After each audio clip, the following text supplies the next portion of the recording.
doors open, kids find a safe space. Death 3 gaming doc fights the grind each day. From the joystick low to the streets ballet. She's the voice that echoes the restless hum. Hardcore hero where the city drums.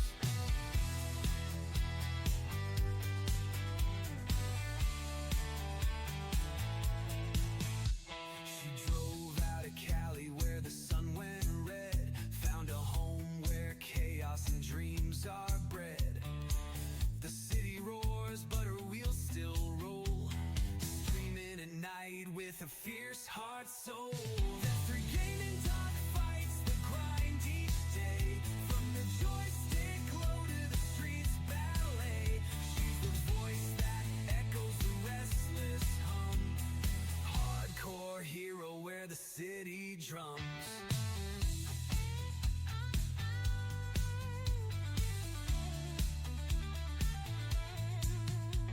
They laugh, they cheer when her streams go live. Green glow shining, she makes them thrive. Kids in the morning don't see her night. She hides battles fought by screens, strange light. Driving their futures down bustling streets, filling small lives with the simple beats. She carries their dreams while chasing her own. Walking roads never leave her alone.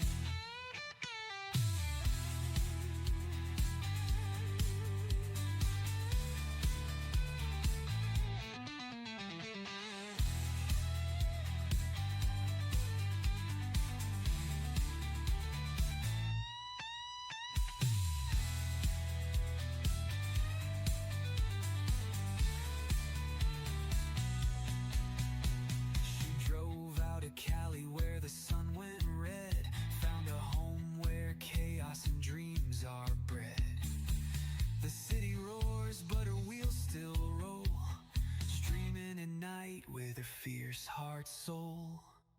They laugh, they cheer when her streams go live. Green glow shining, she makes them thrive.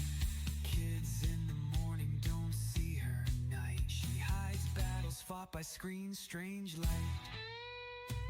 Driving their futures down bustling streets, filling small lives with the simple beats.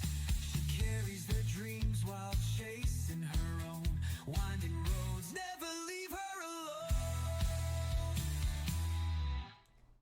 Well, greetings, gamers. This is Dr. Eileen, the Gaming Doc, and this is your place and your space to laugh, to chat, to chill, to hang out, to take a moment, to take a break, to take a breath, and say it's Sunday, Serenity Sunday. We are fully loaded with matcha. We are going to be hanging out.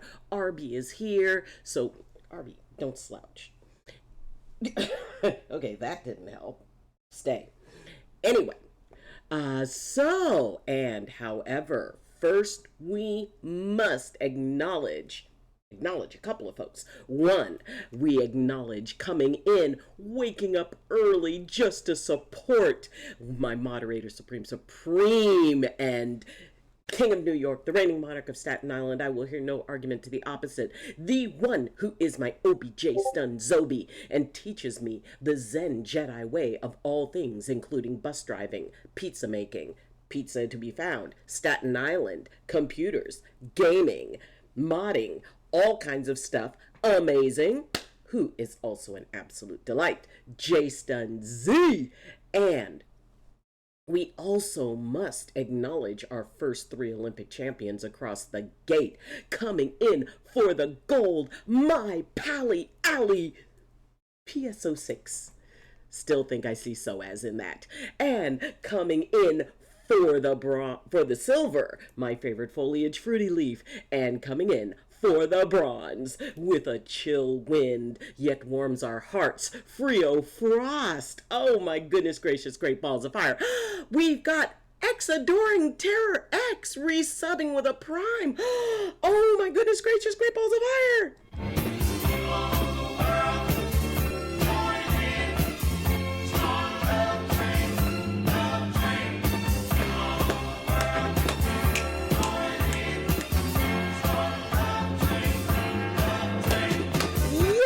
thank you so much for the resub. That is so sweet of you. And Iron Eagle, my eagle of iron. OMG, I love matcha. I have matcha flavored mochi.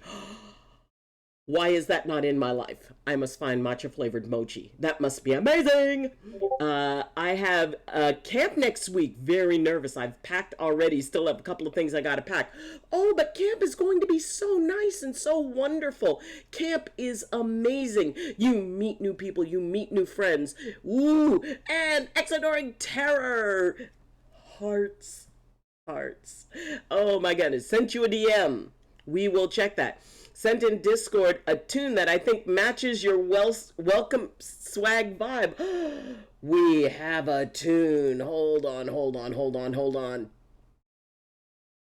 Okay, let's see. That was Dr. Haiku. Where'd you put it, sweetheart? Like in general? Did you put it in general or Picks for Emerald? Oh, the Picks for Emerald screen video. Quadrophones, Get the Funk official video. This tune kind of matches welcoming swag vibe Doc has. Oh, that's so sweet. I'd love to play it, but I will be crucified by the gods of copyright strikes. Let's just give it a little bit of a listen. But everybody, go check out the Discord. Jay, could you put up the Discord link, or are you just on your phone? Okay. It's safe. A friend of mine plays it all the time. Okay. And they don't get nailed for something.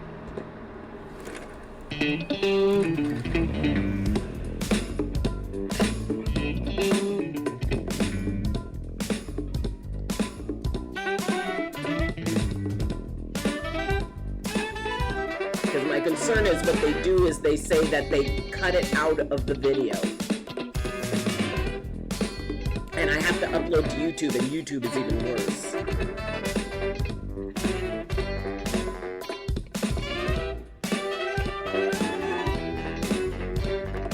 I like jazz. And my son played a tenor sax.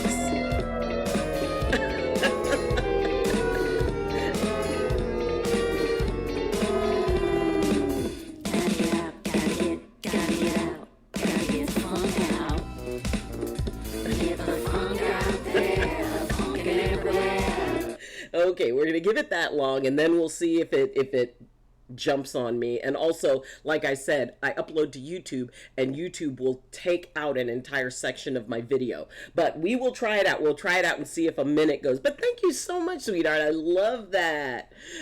And thank you, Jay. See the big horn in the video? That's the one I really want to learn. You mean the tenor sax? My youngest son, that was the first instrument that he learned to play. I swear to God, the tenor sax was almost as big as he was. But, the bari sax. Nice. Yeah, I think he plays that too. My son plays forgot to push the button. The biggest among the four. I mean, and it's always wonderful when you see people who are passionate about what they do, passionate about what they want to. Got these from Amazon. Oh, we have shades. Nice. Very stylish. But see, and this is perfect because the whole idea is the future's so bright, you gotta wear shades. Ever thought about giving a shot? Giving a shot what? To what? They fit over my glasses. Oh, that is so wonderful. When you have something that fits over glasses on tenor sax. Yes.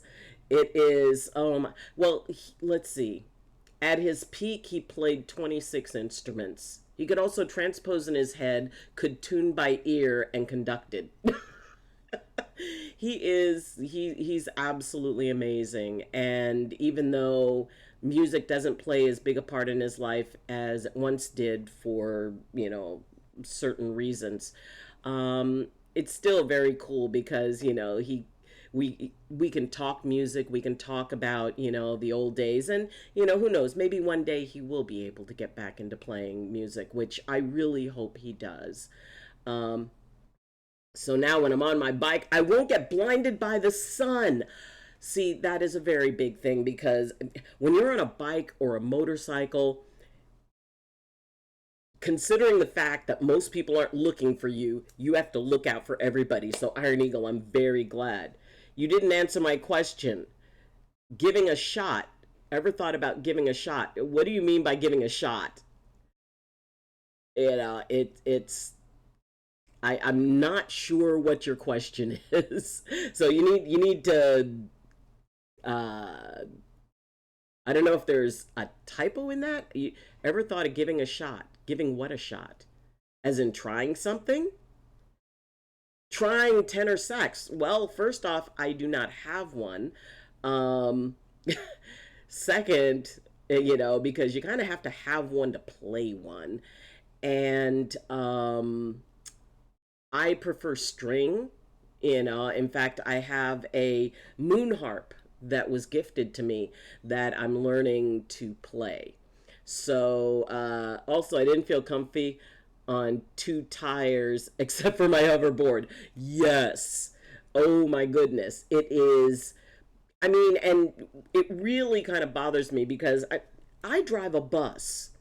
And there are people who act like they don't even see a bus, not a little van. I drive one of the big buses. And how many people like go scooting in front of me or whatever? I've got my signs out. I've got kids crossing. People want to drive around the signs. And, there have been kids who have been hit because somebody drove around the sign that is out there, that is blinking to say stop, and they drive right around it and almost hit a kid. And it's like, oh my God, if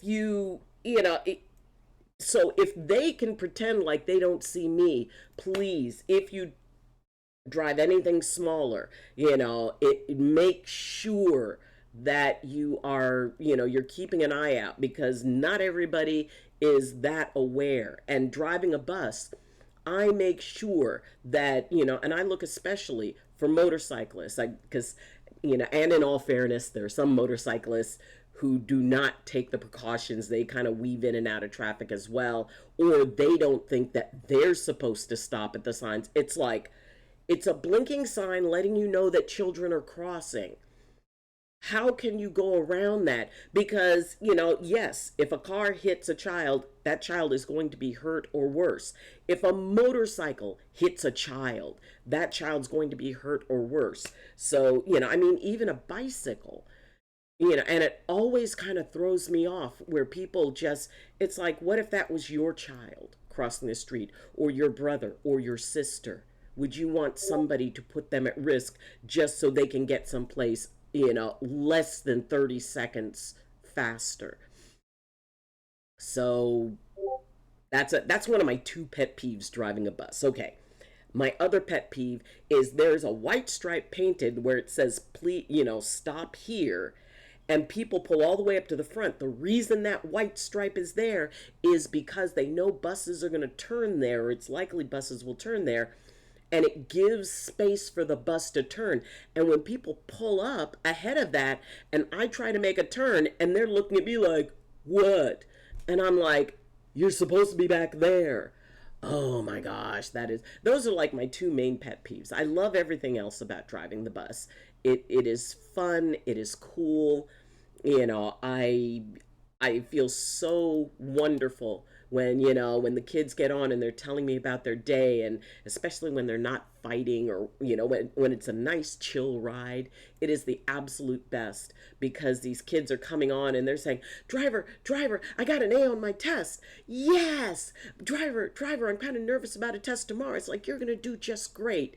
Or I did something nice for somebody, or somebody did something nice for me. And it is so neat being able to interact with the world. And that's one of the things I really like about, the World Wide Webiverse and, the interwebs and the Twitchverse, because we can interact in the moment.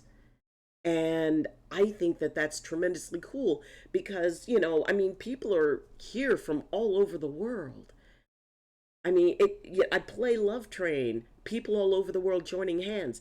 That's exactly what this is. And I think it's cool and amazing. Okay, boomer rant out.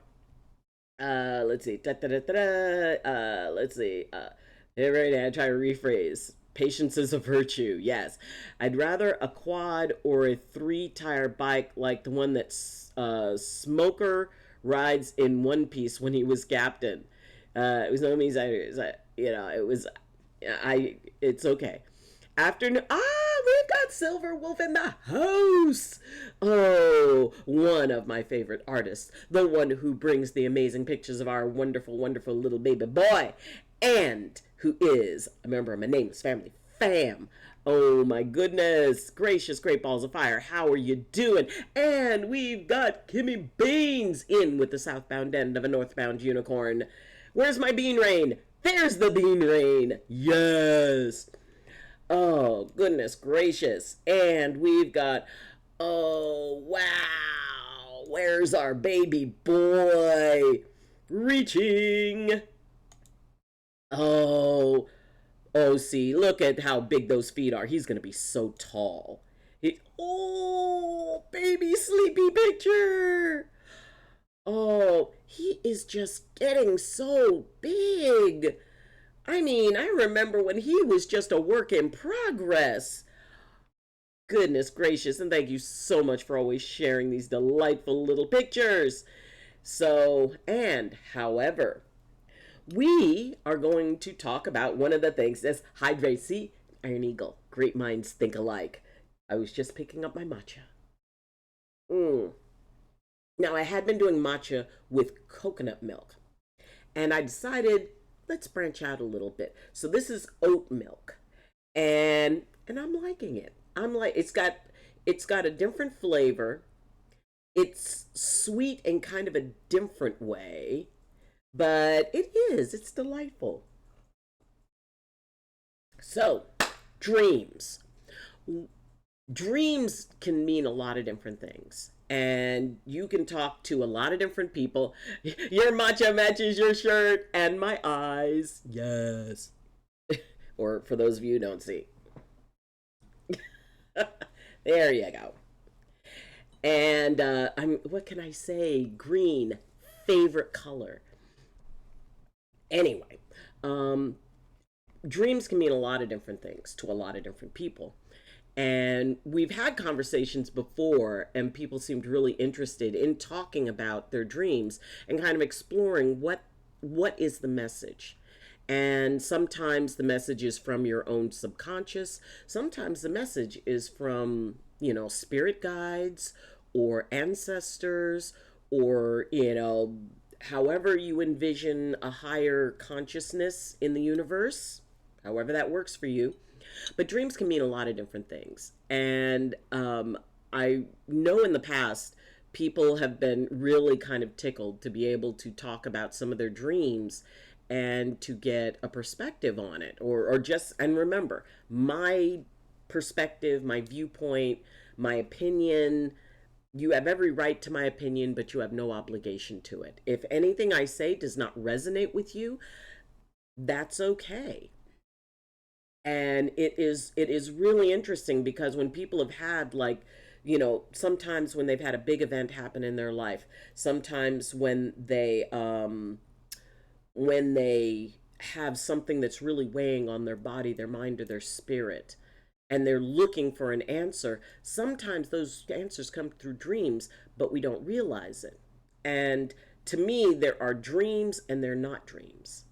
A not dream is when there's actually a spiritual connection, and this is like either from someone who has passed, like I said, a spirit guide, a higher consciousness. Some people talk about angels, things like that. And the difference between a dream and a not dream for me is, in a not dream there's a weird sense of reality to it. It's the kind of thing when you wake up and it's still on your mind. It's like really kind of continues to percolate in your head even as you go through the day. And it's almost like there's something very weighty about it. And so, it's an interesting thing when we look at what is it that we want, and how are we working towards it, and what is standing in our way. And sometimes those answers can come through dreams. So we'll just be generally talking about a lot of things, but if you do want to have me if you do want to talk about a dream, now if you want to put like if there's a whole bunch, put it over in the Discord and I will check it from there, because the thing is, when people put a lot in the chat, it has a tendency, either it'll delete the whole thing, or you need to break it down or something. But and however, we can talk about that, but we can talk about all kinds of things. So this is that place where, and especially today, this weekend, I don't know what the weather's been like for you. We have gone through everything from rain to sun, back to rain, East Coast, and you get that warm, kind of muggy feeling. That was something I didn't have when I was living up on the mountain. We didn't have it was weird because there was humidity, but it was a different kind of humidity. And it usually, there were only like really maybe a month during the summer that it did get, because there were times when it did get very, very hot, but overall it was not consistent. Marauder 420, namaste, my love. How are you, Marauder, who comes in and steals all of our hearts? Oh my goodness, thank you so much. And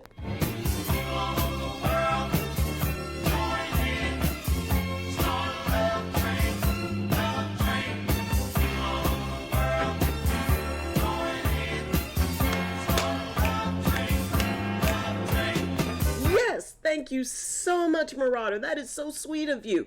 Thank you, thank you, thank you.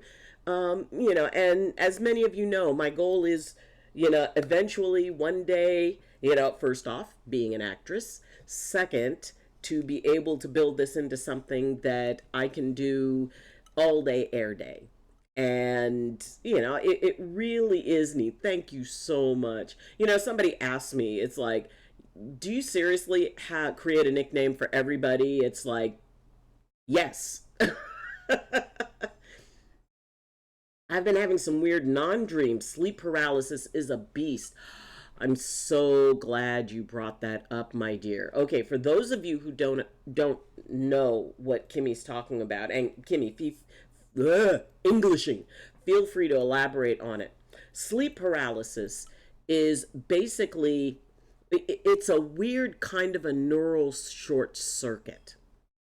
And, the brain continues to work, of course, while we're asleep, which includes both sensory and motor nerves, which is why some people experience things like restless leg syndrome, or, even, most people move around a lot. So, in order for us to move around, even while we're sleeping, the brain, keeps that going. Now, it is basically a situation where there is a short circuit in the neural connection, and they don't even really know why it happens, and why it happens with certain people and not others. That there is a almost like a pause in motor neural responses, which manifests as a symptom of a complete inability to move. And I've experienced it a couple of times, not very often. And, it was strange. And of course, for me, it became like, at first it was like, okay, Pat, and then it's like, okay, breathe. If I can breathe, I can do this. If I can, and then it's just a matter of waiting. And after a while, you notice, and it's like usually the extremities will come in first. Fingers. It's like, okay, I can move my fingers. And if you've ever experienced sleep paralysis, please, let us know in the chat. And then maybe moving the toes. It's usually the most, what's called distal, or the most distant extremities, which would be the fingertips and the toes. That's usually what comes back first. And then slowly, but it's almost like it's sort of like when you're trying to go online or something, and you get that little thing that just circles, circles, circles. Eventually it does come back in, and like I said, it's really not clear as to what causes it specifically, because people have a lot of, I mean, everybody's different. Everybody is unique. You're the only you in the universe. More on that later. And it is, it's basically a situation where, I mean, the best way to describe it is a neural short circuit. And it, for some reason, is delayed in initiating. It's like, the brain says, okay, fingers, toes, hands, we're going to move. And it's like, I'm sorry, you've reached voicemail. And that voicemail box is full. So, and it can be. I used to love dreams and lucid dreaming, but now my dreams are never good. Dreams are interesting. I've been stressed and having dreams where I'm the little hobo. And that happens when I'm thinking of leaving and walking, the littlest hobo. Oh my God, isn't that like a children's book? It tends to happen more with stress. Sometimes it includes visual and audio hallucinations. Yeah. I mean, there are people who, in that situation, who swear that, they see people in their room, which adds to that level of fear, and it's an adrenal response. Now, they kind of sort of connected to some sort of thing where, adrenaline is suddenly kicked up for absolutely no reason. And, it really is an interesting study, because they know a lot about what the effects of it are, but the cause it's elusive. Now, eventually, will they figure it out? Yes. Human beings have a very, very amazing, tenacious nature of figuring things out. And, it, but it can be. And, the idea of lucid dreaming is, for those of you who are not familiar with that term, lucid dreaming is basically during your dream, you are fully aware that you're dreaming, but the dream doesn't stop. In many cases, when people realize they're dreaming in a dream, the conscious mind kicks in and you wake up. This is where you can stay fully connected in the dream, but you realize it's a dream, therefore you realize you can do anything you want. You can fly, you can say something to somebody you want to say. You do not fear anything chasing you, because you control everything. And it is, there's a lot of things about, when our brain shuts down for the night, sort of. Because we have dreaming, we have lucid dreaming, we have, in some cases, the idea of astral projection. We have connection with those who have passed, ancestors, spirit guides. In indigenous traditions, the dream time is considered probably one of the most important aspects of a person, because it is that place where all the things that our brain thinks up to say, well, this isn't real because, or this isn't real because, our fears, all of that stuff, all of that conscious chatter that we have, all the logic, that is basically bypassed. And we go into that place of just connection. And there are different types of meditative works that take you into basically like a non ordinary state of conscious. and it opens up to a lot of things, which is very interesting. Breathworks are one of those. And there's a connection to sleep paralysis and possibly paranormal stuff, perhaps a failed attempt at astral projection.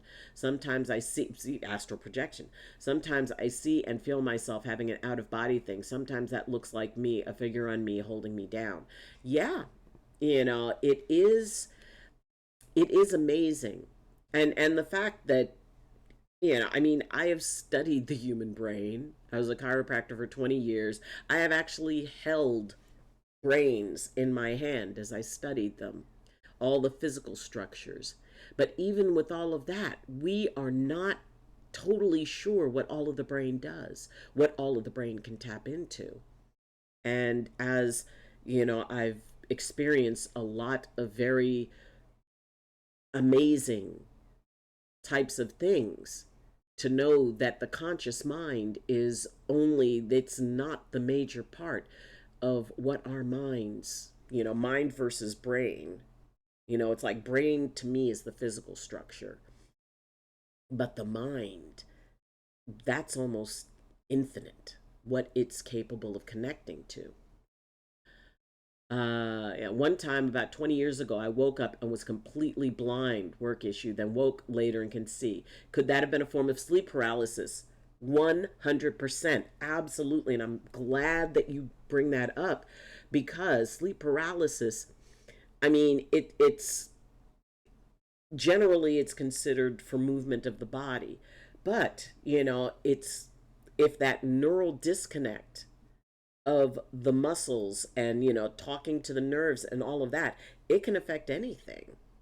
I mean, I've talked with people who they wake up and they can't speak, and it actually takes them a bit of time. They open their mouth but absolutely nothing comes out. So had taken a blast of high pressure water across the eyes that day. Ah, ooh, that I'm glad you're okay. Dreams are where your conscious walls are lowered and the doors to the other realms are open. Very much so. I'm no expert, but it does make weird things happen, so I'd probably have to agree. Ah, Kusino! Hello there, sweetheart. How are you? All I know is I've dealt with it for about 25 years. I also have it after dealing with really bad days or no sleep. Yes. Welcome, friend. It really is. What happens to us when we're sleeping? Where do we travel?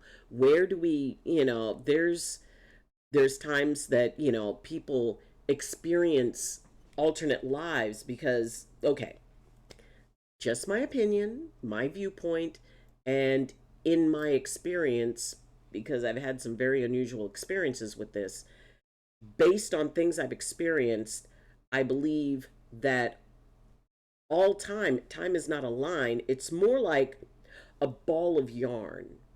And if you took a really long needle and put it through that ball of yarn, you're only touching one strand, but you're touching that strand at different levels and in different places. So I believe all times are actually happening at the same time. Our past, present, and future lives are all occurring now. And based on experiences I've had, you know, and again, my experiences, um, you can cross over, you can connect. And in fact, there was a book that was written called Spirit Walker, and it was written by a man who stated, it was his claim, that his current consciousness made this deep connection with an alternate lifeline that he was experiencing. And he was like, he could consciously, he was almost like, a passenger into that being's life. And they actually began to communicate. And that being, that person was able to kind of come over to his life. So, it's a fascinating thing when you think about, you know, where does our consciousness go, when limitations are brought down. And, there are many people who do meditations, which, meditation is almost, to me, the way I define a meditation is consciously sleeping, because there's an aspect of it that goes into that non-ordinary state of consciousness, depending on the meditation you do. Because if you're just doing like a or the way we do the breathing, but when you go into some of these deeper meditations and it kind of disengages the conscious mind and opens up, all of these realms of reality, that to me is a form of sleep where you're not sleeping. I guess it's closer to lucid dreaming. The stress compounds it. Absolutely. Thanks. Posted the intro in Little Hobos and Discard General. We're talking about sleep paralysis. We're talking about sleep, dreams, things that happen at night, things we see. How many of us as children, were convinced that, when those lights went out, there were things that were moving around our room. And I mean, I grew up, little known fact about the doc, in almost every house that I lived in. I mean, we were military and we moved about every 18 months. And then my dad retired. Over half the houses that we lived in had spirits in them. And especially the last one had several. And it was just something we got used to growing up.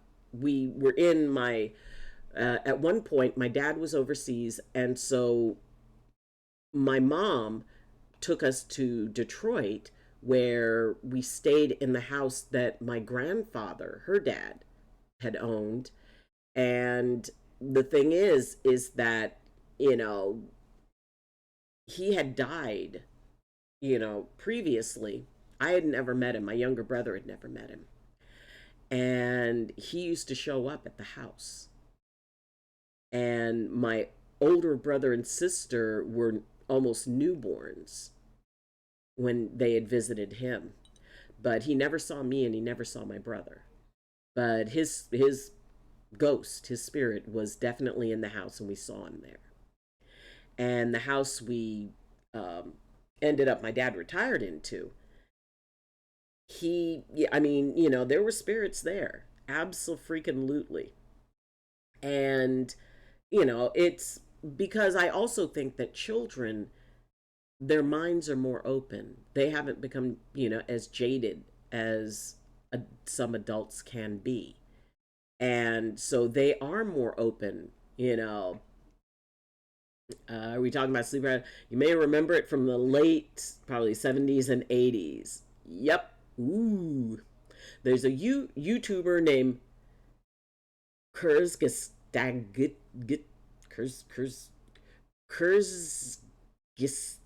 Kurz. In a nutshell, he has a video called The Egg, where it talks about how we're all the same entity. Oh, yes, I know the story of the egg. In fact, I used to give that to people who would, they were at a time that I was doing more teaching. And I gave them that, and I said, okay, I want you to read this. And I want you to come back, and I want you to tell me how it felt, where you felt it in your body, what it inspired in your mind, and how did it challenge your spirit. But no, the egg is, maybe we'll look that up and share it. Let's see. I am Doc, but another life. Kimmy Beans is Doc in another life. And when she lives all the past lives and futures, she will be ready to be born. Absolutely. And One Tap by Silo. Hello. Oh my God. First off, thank you for the bit. Thank you for the follow. And as always, if you are a streamer, if anybody streams, please feel free to talk about your streams in the chat. We want to know what you stream, when you stream, why you stream, how you stream. What are you working on? What are you working towards? Are you being challenged by something? But yay, if you stream. I know it's a big no-no in a lot of streams, but here it's okay. Yeah. I astral project here and there without meaning to. Yeah. and yet to figure out how to properly use astral projection. First time it happened, I was 5. I told people I saw myself sitting on the floor in front of one of those big wood cases, tube TVs. Oh my God! Before flying around the living room, nobody believed me. I believe you. That sounds both scary and amazing. I've projected when in an assisted, altered mind state. Yep. But the more I hear others talk about similar, the more I'm sure that I have these unchecked abilities in paranormal stuff. 100%. I mean, people have more abilities in that than they understand or than they realize, because again, the conscious mind decides, no, we have to stay in the box of reality. We have to, if something unusual happens, there's that immediate instinct to discredit it. And usually that's not even our voice in there doing it. It's the voice of someone we know, maybe an authority figure, who told us, no, you do not see spirits, you're imagining it. Oh, you have too much imagination. And it reached the point, fortunately, I was raised by two people who, both my parents and especially my father, who grew up, in the heart of the French Quarter in Nolens. The idea of things that happen outside of this realm of reality were not unusual to them. So therefore, they didn't really poo-poo at a lot. It's like,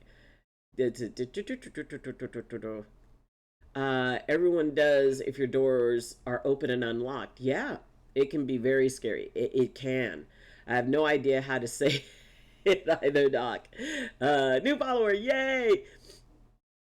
I know we all do, but I mean, like, have bigger abilities than most. I mean, it really is unchecked, meaning uncontrolled. Play the song. Wait a minute, what song?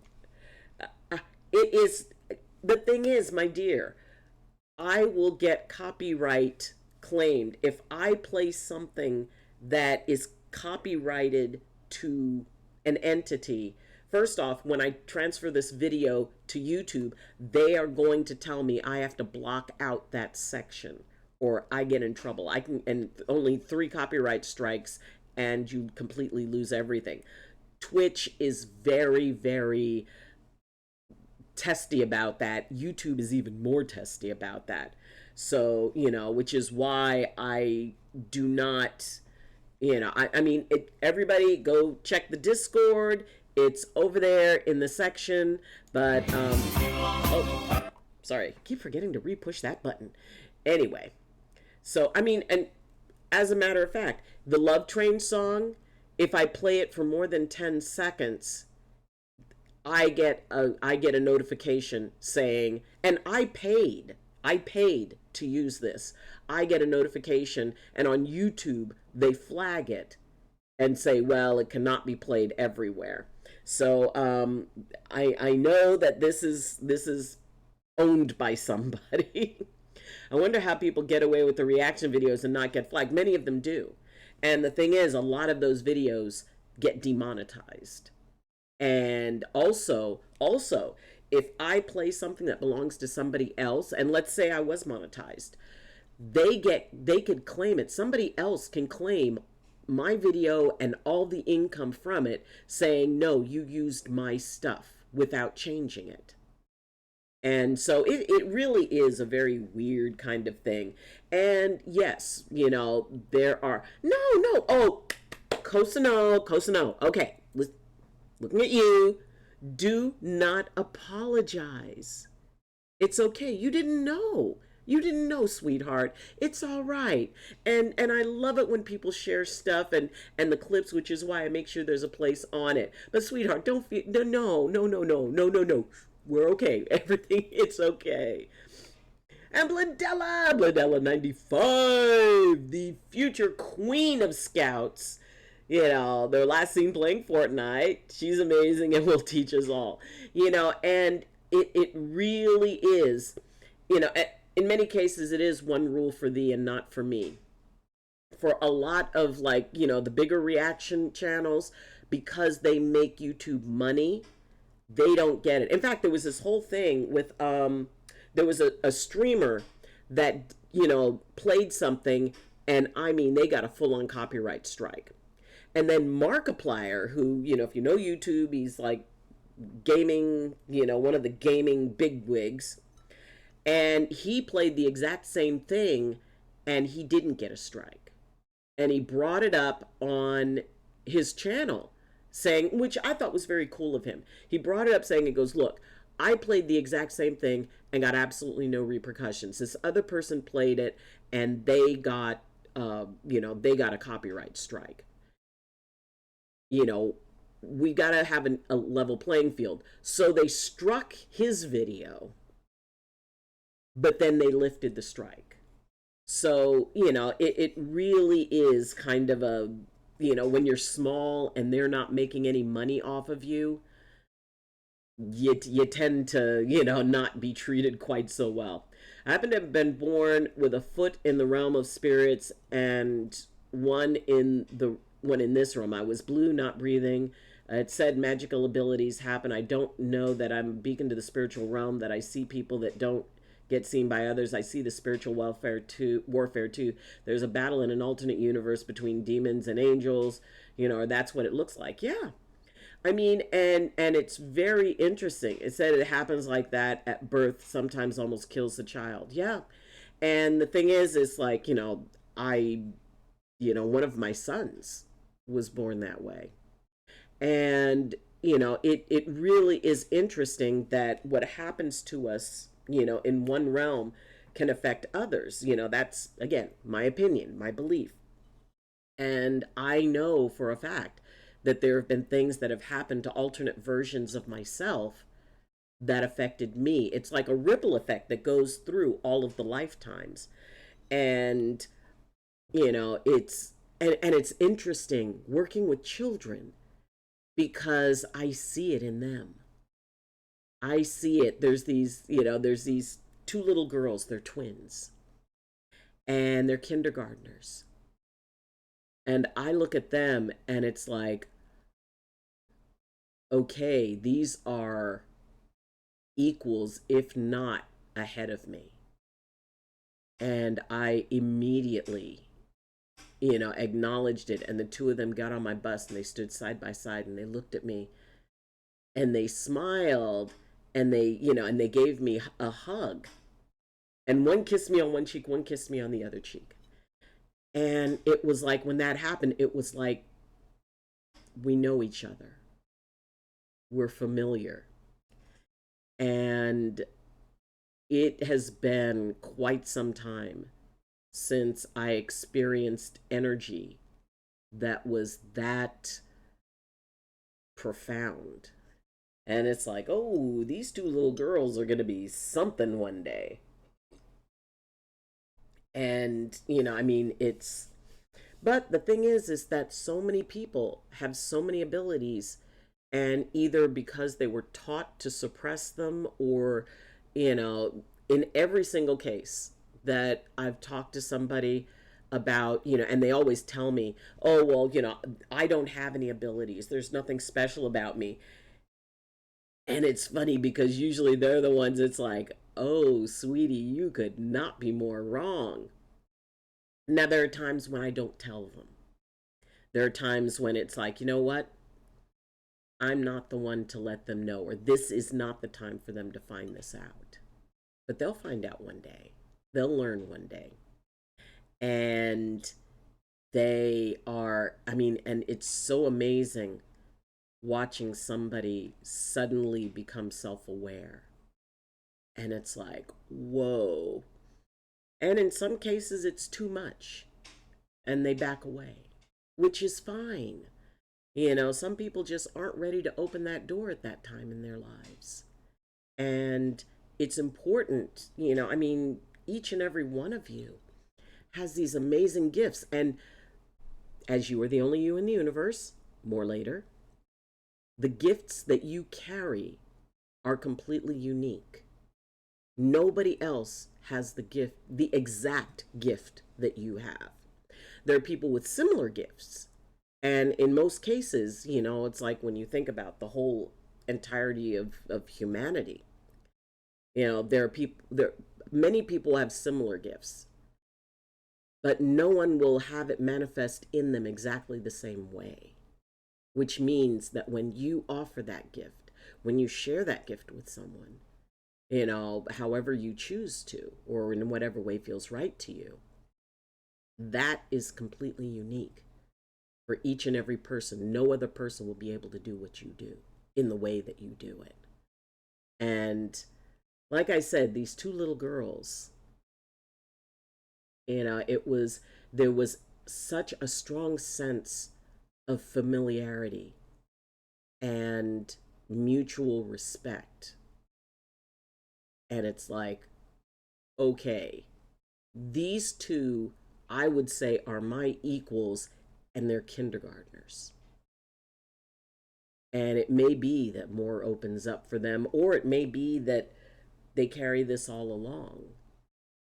But, it's just very, and the teachers, it's like, they don't like anybody, but they seem, as soon as they see you, they come up and they, I mean, the very first time they got on my bus and they came up and they both like team hugged me.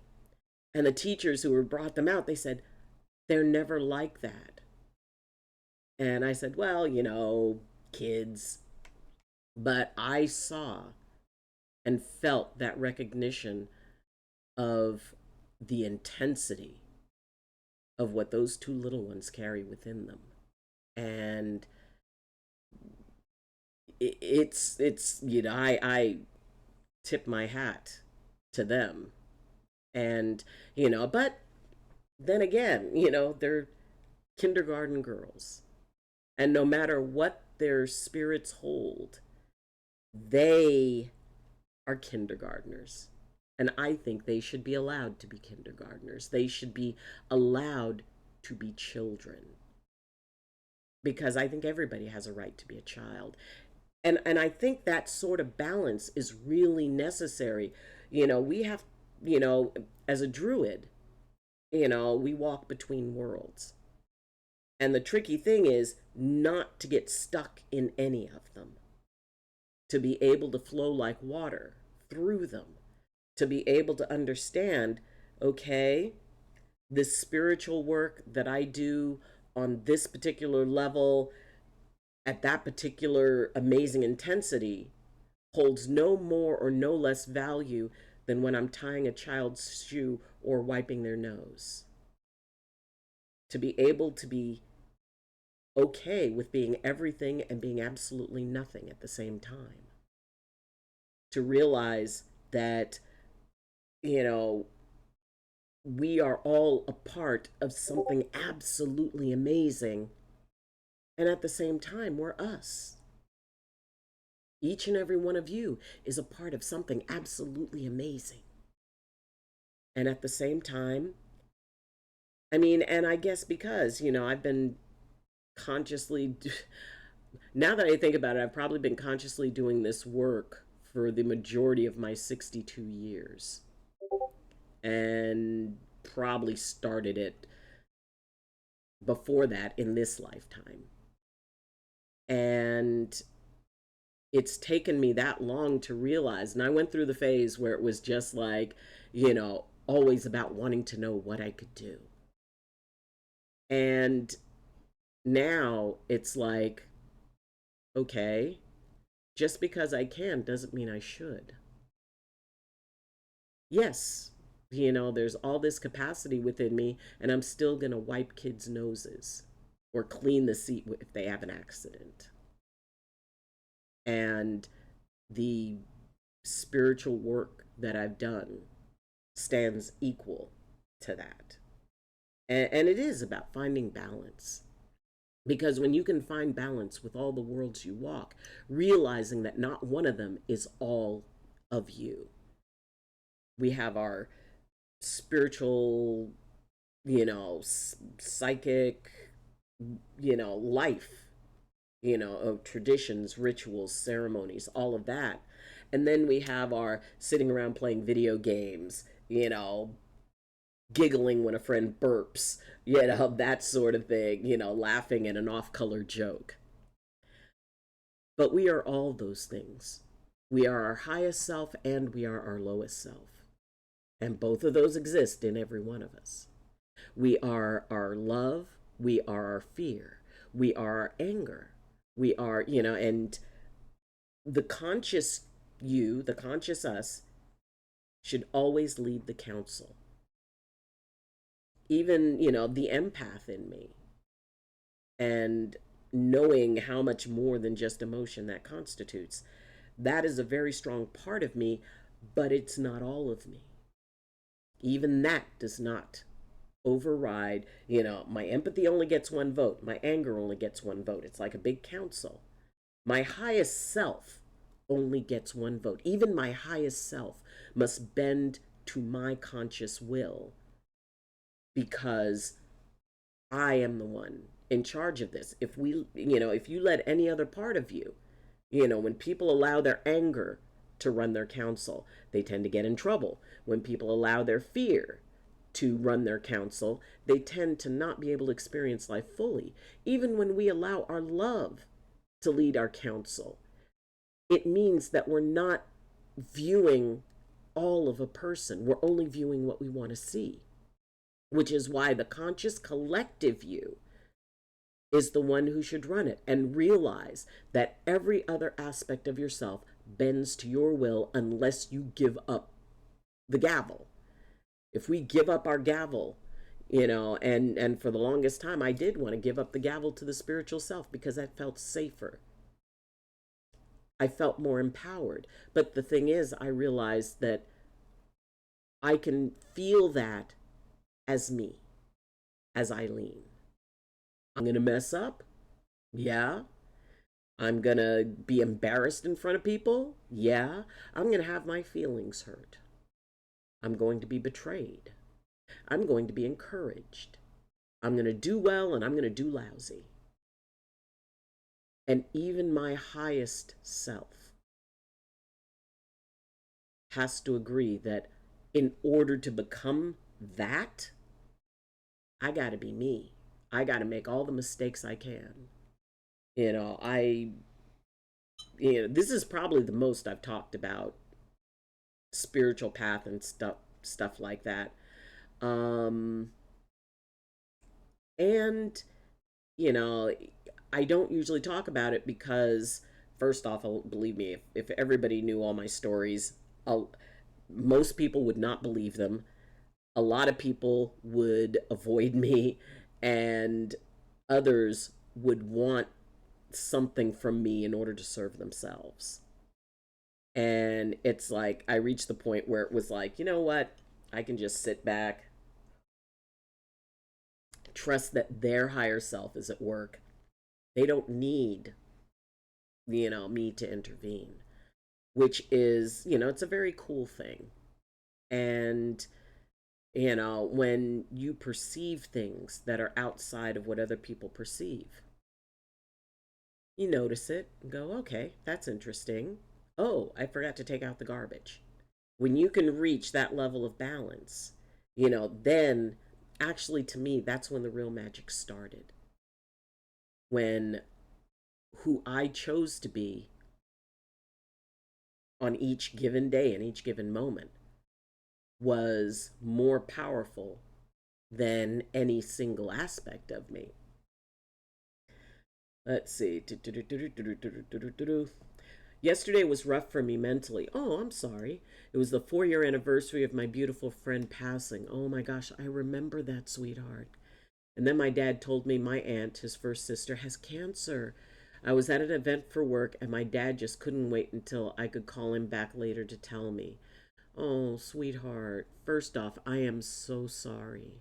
And you know what? I remember when you honored us and honored this community with sharing that. I mean, that was a very, very powerful time for you. And just seeing all the ways that you've grown, that you've integrated. And just because you integrate a loss doesn't mean you don't miss that person.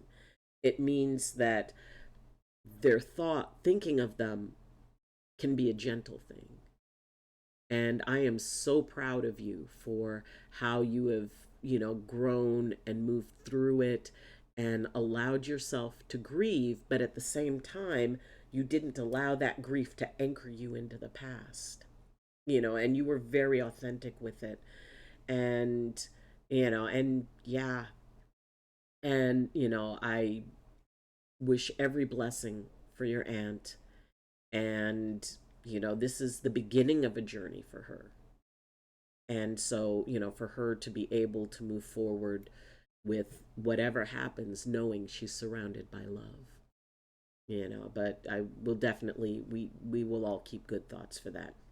It's so easy to see others like me because I feel it deep in my gut when abilities are there. Sometimes hubby and I communicate in thought, as weird as that can sound. Doesn't sound weird to me at all. He always tells me to get dressed, let's go such and such place I would be just thinking about but not speaking about. Yes. When my homie came to help me with his house, I felt like his sister did tell me to tell him she was okay. She was killed by a possible serial killer 2 years ago. Oh, wow. I feel like she had crossed over instead of sticking around to be restless. I told him about that. It was okay if he did not believe. And it really is interesting that, sometimes, there are spirits who will not approach family because they know they really can't handle seeing them, or they really can't handle. They'll send messages, through other doorways. But yeah, it happens a lot.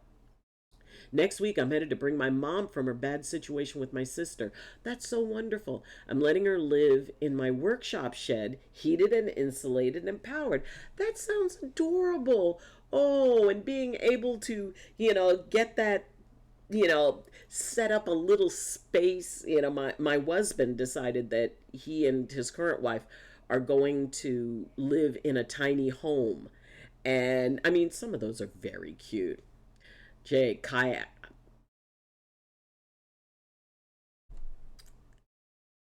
We don't talk about kayaks. Jay.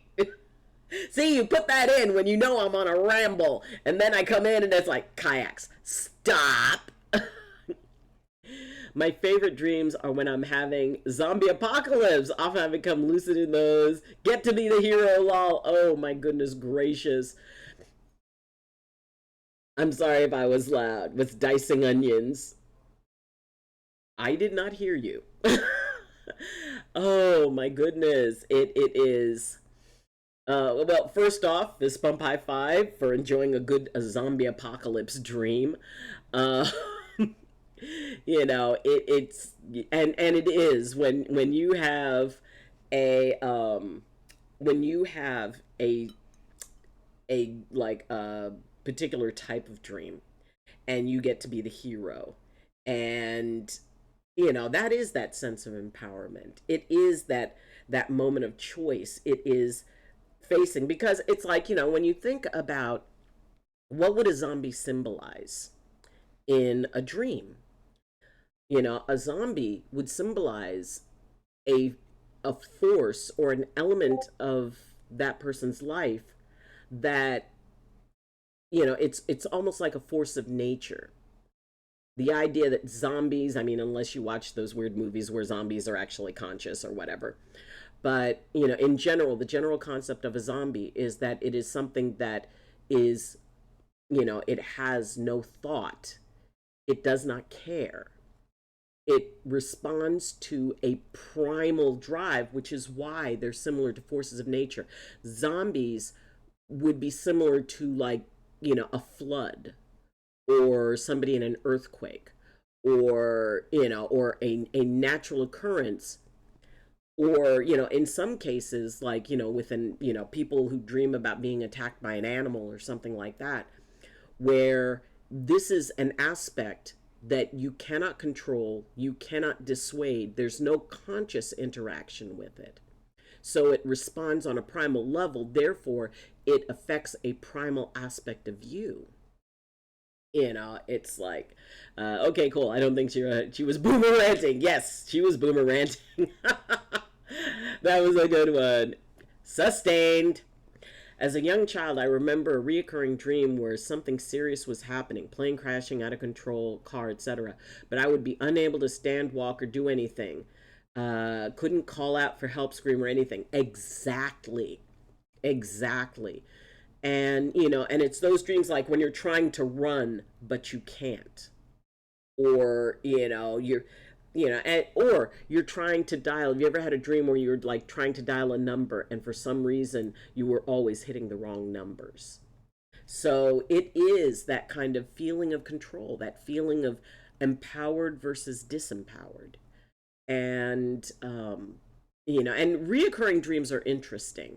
I'm glad you brought that up, Marauder, because there are people who say it's like, I go to sleep and it's like for a week straight, I will have the same dream, have the same dream. Usually it's something that's like disturbing. And in those cases, to me, that's definitely a message type of situation. If you're having the exact same dream over, if the same fear or insecurity or feeling of vulnerability, then deconstructing that dream, and I mean deconstructing everything, it's like, okay, did it take place during day or night? Was it out in the open or is it an enclosed space? The people who were involved in it, are they the same people every time? And describe each person, describe every aspect of it, describe whether or not it felt warm or cold. Did you see color or did you not? Because that can also be a significant thing. Because sometimes people, it's like they're not consciously aware of vibrant colors. Others, it's like, no, all I see are vibrant colors. And there was a young woman who had been blind since birth, who I knew back in California. And one day I asked her, I said, would you mind if I ask kind of a personal question? And she kind of, she sat there and she goes, well, go ahead. And I said, you can choose to answer or not. I said, but how do you dream? And she gets this smile on her face. And she said, I'm not blind in my dreams, but I'm sure that what I see is not what others see. It's like in her dream, and she told me that, she was in a dream and she was standing on a street corner. And she said, me looking at cars because my mind bases it on what the sound is. And so, what she envisions a car would look like, what she envisions people would look like. She said, I know for a fact what I see isn't what other people see. But yes, in my dreams, I see. And to me, that was like mind blown. Because again, she had been blind since birth. She had never consciously seen anything. I mean, and she couldn't even describe it she said, and I said, no, you don't have to try to describe it. It's okay. I said, because I probably wouldn't understand it. But to have your dream images based solely on sound, on smell, you know, on touch. She said, she will have dreams of being on a beach based on what sand feels like to her. And I was thinking, what an amazing dream that must be. That is, I mean, I was just like floored.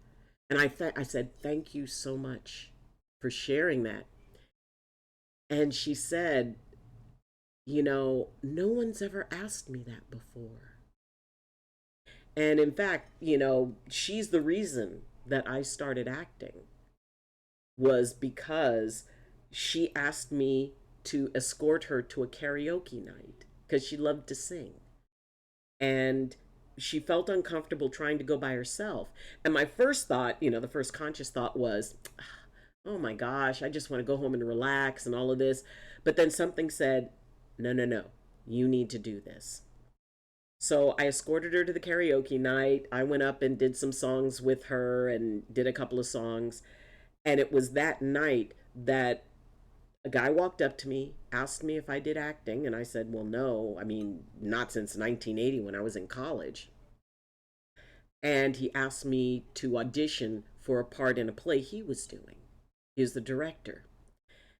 That led to me being here. And, it was an interesting spiritual agreement because at one point I played a role of a blind woman. And so I asked her to help me to be able to perform that character realistically. And the first thing she told me, she was, okay, the first thing you need to know was we look, but we look with our ears. So always move your shoulders. You don't move your eyes, you move your shoulders.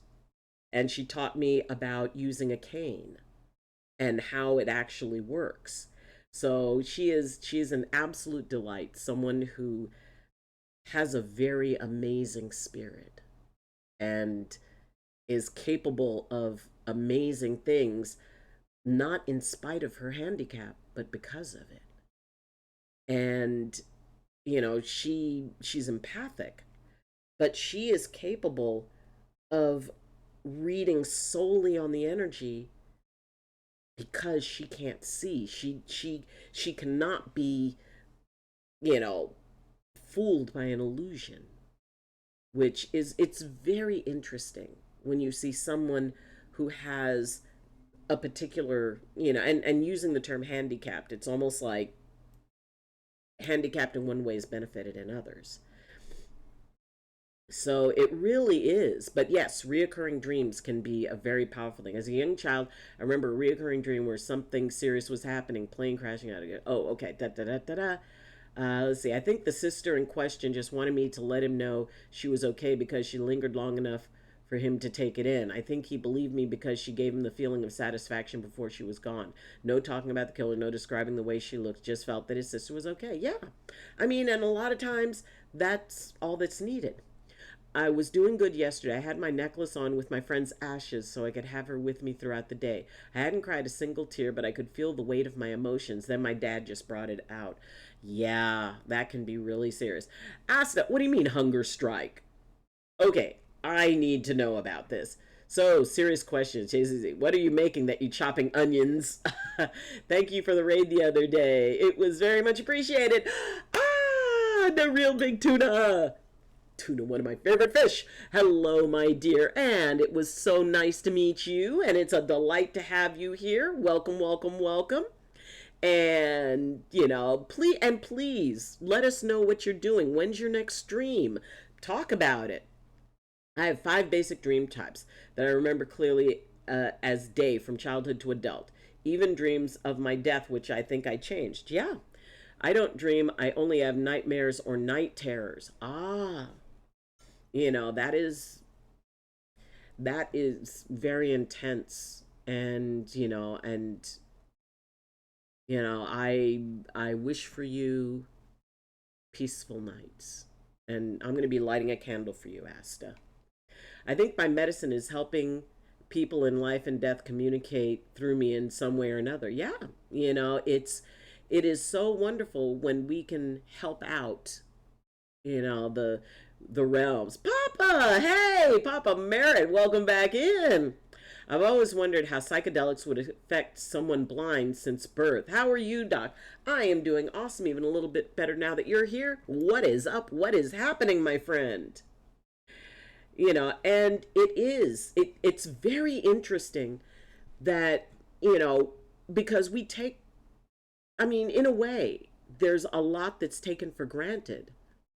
And a lot of what we perceive on an energetic level, when you experience something on an energetic level that has no point of reference, we will try to give it a point of reference based on our senses, based on our life experience. It's like, well, I see this being and it looks like, part dog, part, cat, part monkey, part this, part that.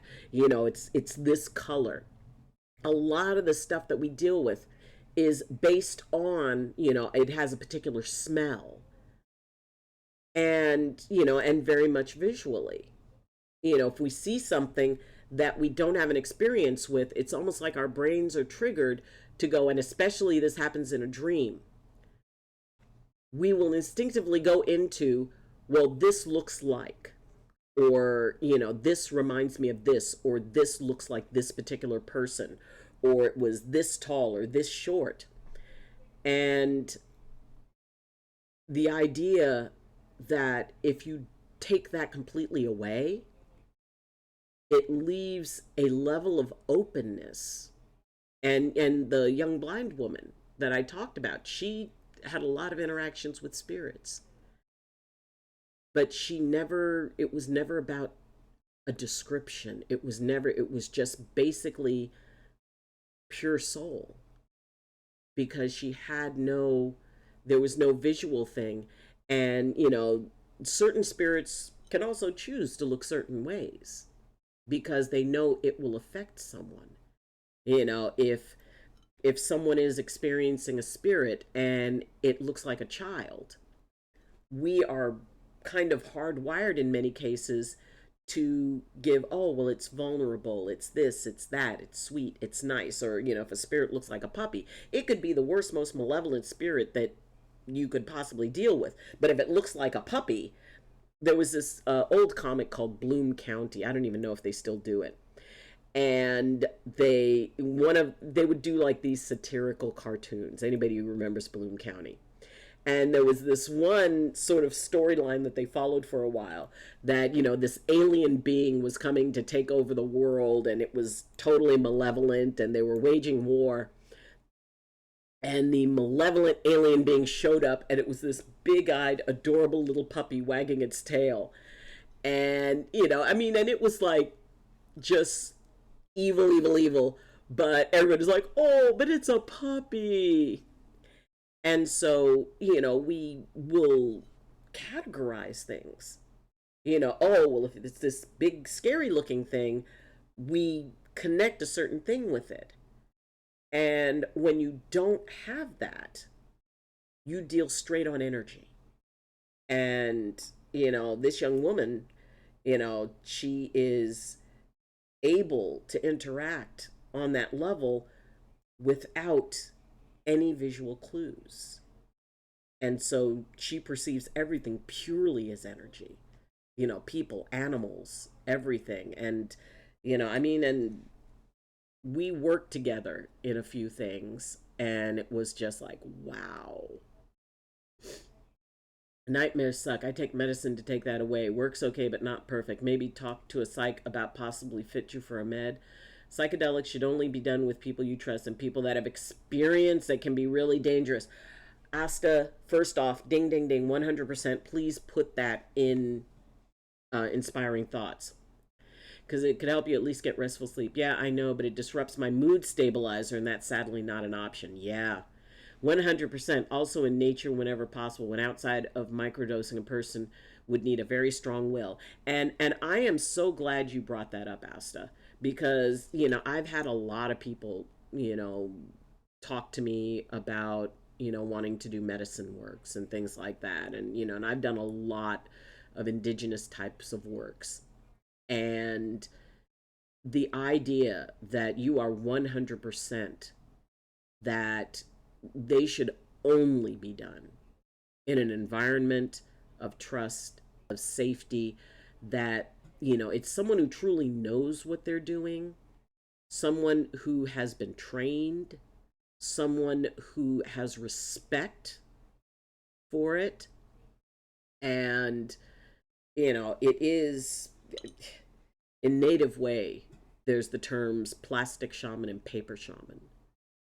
And basically, these are people, who just are a little too full of themselves. Story. Okay, hold on. Okay, we're all caught up with the chat. Okay, story.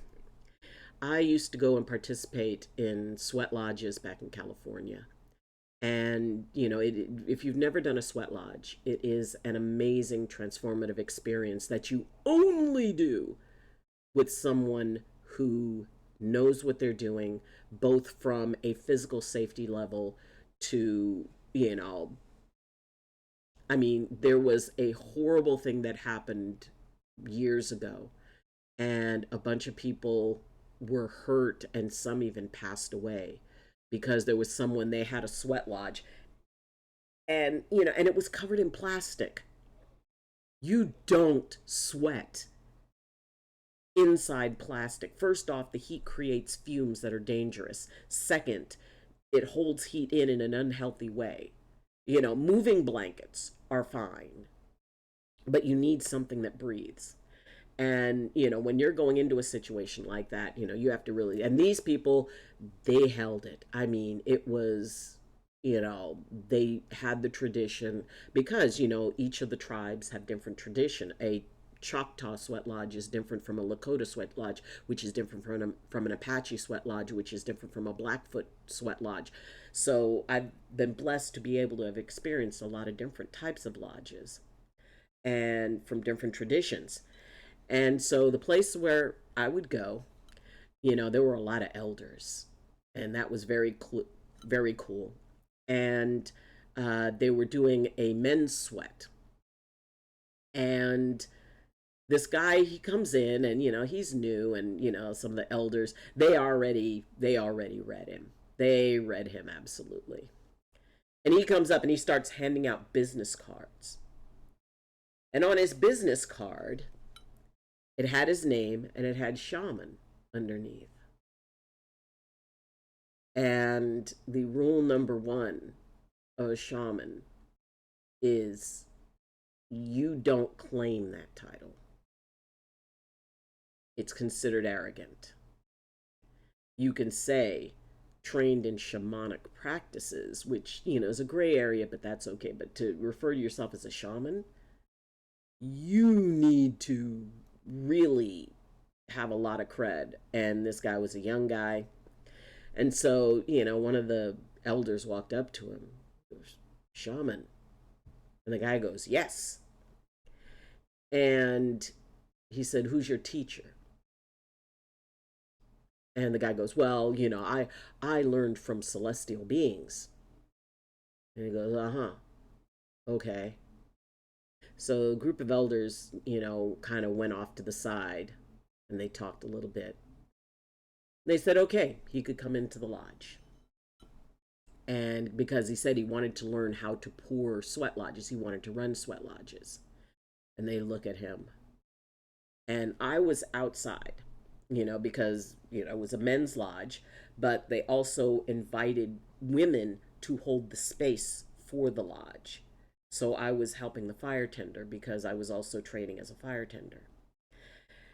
And so they were in there, and they're going into their prayer, and all of a sudden I hear someone start to whimper, and then he started to cry.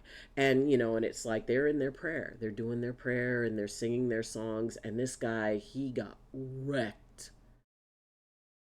He ended up having to come out of the lodge before the lodge was completed. And when he came out, it was like, and one of the elders, they helped him out, and they were very kind and very gentle with him, and they kind of looked at me, and I nodded, and I went over and I brought him, some water, and just, it's like, no, just sip a little bit, it's okay. And afterwards, he went to every person he had given a business card to and took it back, and he threw them into the fire. And he had a level of humility that he did not have. Whatever was in there, whatever he faced in that heat and that darkness, it humbled him. And he went to each one of the elders and asked to be their student, and every single one of them said no. They told him to go and go into prayer. They invited him. They said he could come back and do more lodges. And it was a while before he came back to do one. But he faced something. And one of the biggest things in this work is being able to acknowledge, everybody still has a lot to learn. I know I do. I have a lot to learn. And they showed him. And the fact that they let him come, they opened the door for him to come back. But he wasn't right for training, not at that point.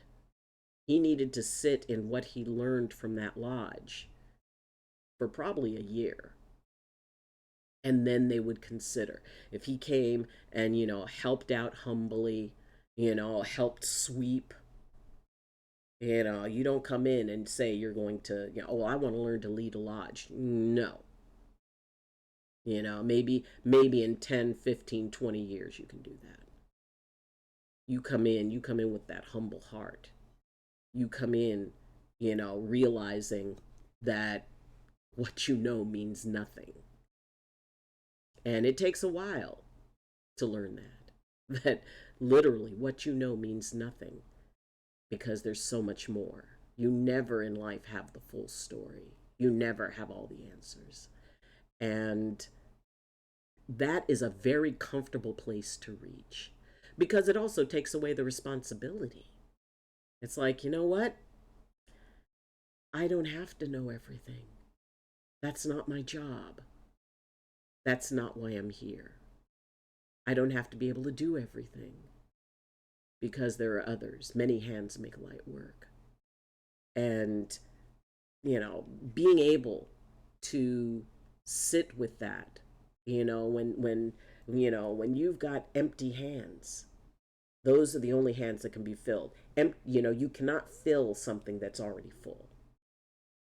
And, which is also one of the reasons why fasting is a part of prior to a ceremony. You fast because, that physical emptiness is also connected to the spiritual emptiness. Because when your body is not processing digestion, you can be able to connect to more. So, but yes, it is very cool. Hasta, that is no bueno. I'm sorry. Yeah. I lost a friend after he took psychedelic shrooms. Yes. It is, it's okay. Yeah. Hey, Doc, how are you doing? Dude probably met the maker, was not sure what to do. I mean, and that's the thing. It's like, and the way he came in, and immediately, he hadn't even said anything to anybody. And I see the elders kind of looking over at him. And it was like, oh, dude, they read you from the time he set foot on that mountain. They sensed him already. And, they said, oh, yeah, that people would say, oh, there's more room in a sweat lodge. Because when you first get into a sweat lodge, many times, you're right up kind of next to each other. And the person who leads the lodge understands it's like, okay, there's a maximum amount of people. But you can get quite a few. If it's a larger lodge, you can get like maybe 2 rows. But you still need a nice, safe distance away from, the stones and the fire, for safety's sake. And, but every time, and I've been in many, many lodges, by the time you finish 4 rounds, it's almost like there's space and there's room around you. And they said, oh, yeah, there's more room because the ego gets burnt off. And this guy had, he was like, before they went into the lodge, while they were deciding whether even to allow him in the lodge, the more he said, the less they wanted to allow it. And, I could see them kind of talking among themselves. And, the elder, the one who was pouring, he kind of said, no, he needs to be in there. So, it is interesting and watching that process that this man went through that will ultimately serve him. But it was like all of, okay, different story. Okay, hold on, let me check this. Sorry to hear that. I also had friends go for a trip and not mentally prepared to face what they had to face. Yes, studies have shown microdosing of psychedelics helps with various MH issue. Yep, and that microdosing, you know, really, people, it's like, oh, well, it's just a little bit. It's like a little, there is no little bit when it comes to anything that affects your perceptions. You could have a teeny tiny bit that wouldn't affect the person who is managing the dose, but they don't know what the tolerance level of the person who's receiving it is. Microdosing also does not cause hallucinations or impairment. Depending, depending on what that person's tolerance is, what is that person's relationship to it? And the people who have, like, the microdosing that they do, they have to be very, very precise. When you're doing a medicine work, there's a lot of stuff. Count Butt Cracula. That is interesting. That is an interesting name. And